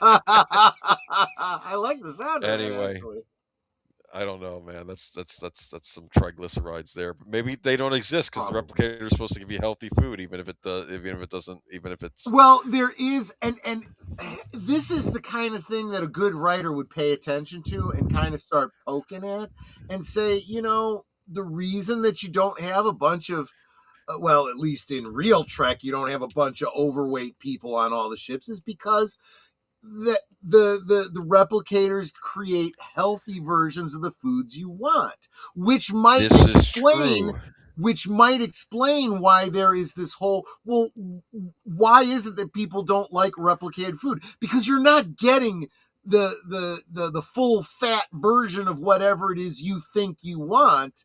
You're getting, you know, the lean cuisine version.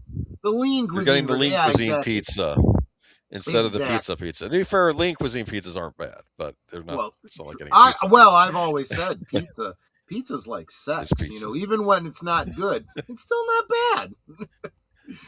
Anyway, I guess have more fiber, as William Shatner says. So there we go. Exactly. Right. And we talked about this obliquely last week.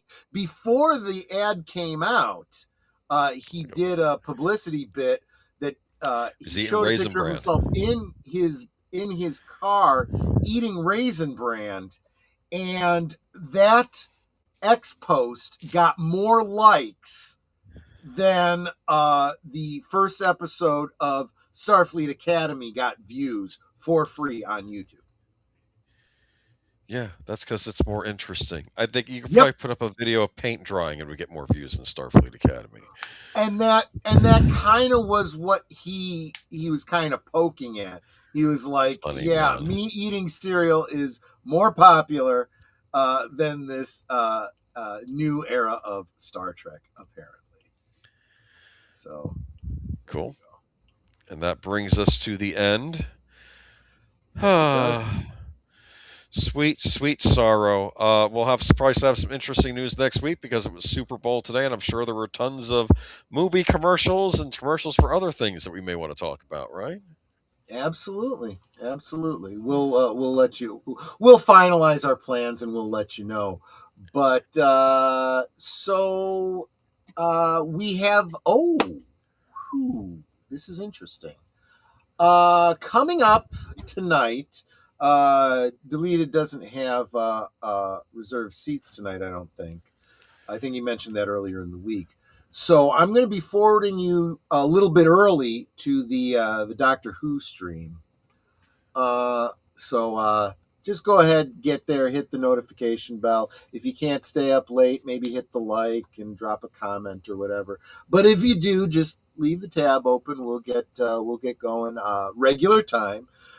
Tonight's Doctor Who episode is the entire next serial is just 2 episodes, so you're getting the whole Edge of Destruction 2-parter tonight.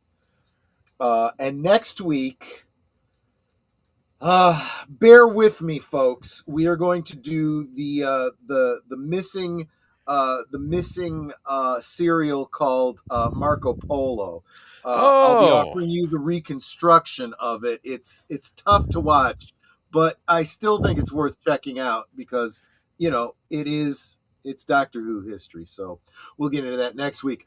But Monday night, on my members, please join me for one of two movies, and right now I'm not sure which one it's going to be. We have a tie for first place between Grease from 1978 and Hard to Hold from 1984.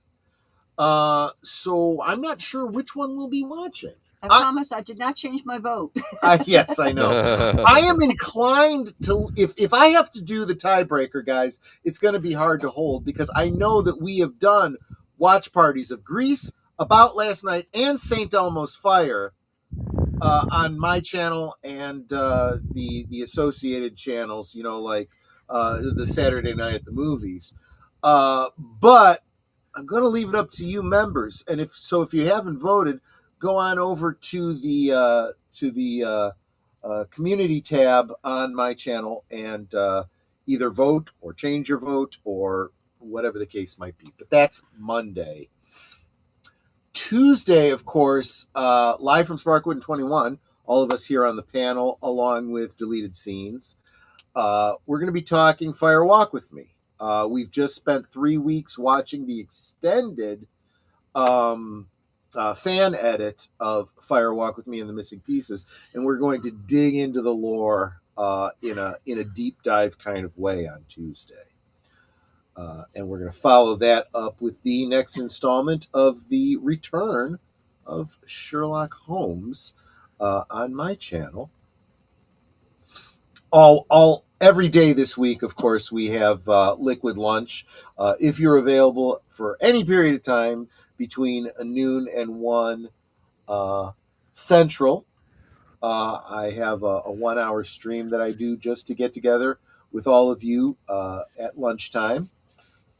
Thursday will be over on Netter's Network where you've got something special happening, right? Yeah. And it's funny because people are like, you're able to wait that long? Yeah. I have. She's a very disciplined woman. Let's be honest. I try to be. Troy gave me a package. By Thursday, it'll be 3 weeks that I've had this package that I have not opened. So I will be doing an unboxing of whatever this thing is that Troy knows what it is, but I do not. That's true. I do. So I'm doing an unboxing. It's a jack in the box. It's a jack in the box. You're going to open up and the clown's going to pop out in your face. Maybe. Yeah, I mean, it's not too heavy. It's got, I'd say it weighs about as much as a kitten for weight reference. And I don't know, it could be anything. Maybe it's a new car. I don't know. I don't drive. I think it's too small a package for a new car. Or there's snacks. Well, I wouldn't have let you wait 2 weeks on snacks. By Thursday, it'll be 3 weeks. Yeah. But if you want to find out what it is, you're going to have to tune in on Thursday, Netter's Network. Sounds good. So there's that. And Friday, of course. Friday's Friday the 13th. So join Big Al for a watch party of, I don't remember which Friday the 13th he's doing this time, but check it out. And that'll, of course, lead into Last Call, where Boomer and I are still squaring away what the topic's going to be. But whatever it is, it's going to be fun because, well, it's going to be fun for me because I'm going to be drinking. So that's Friday. Saturday is, I think it's a Big Al week this week. And, that's right. Because Friday is Friday the 13th. That means Saturday is Saturday the 14th. So that's what we will be watching on Saturday on Big Al Presents. We'll be watching Saturday the 14th, which I've never seen. I've wanted to for so long and have not gotten around to it. You'll get a kick out of it. I know I will. I'm looking forward to it. Yeah. Yes. Cool. So that is the week, my friends.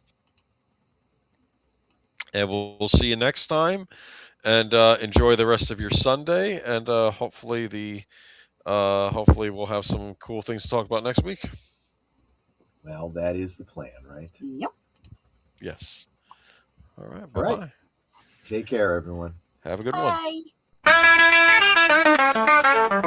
one.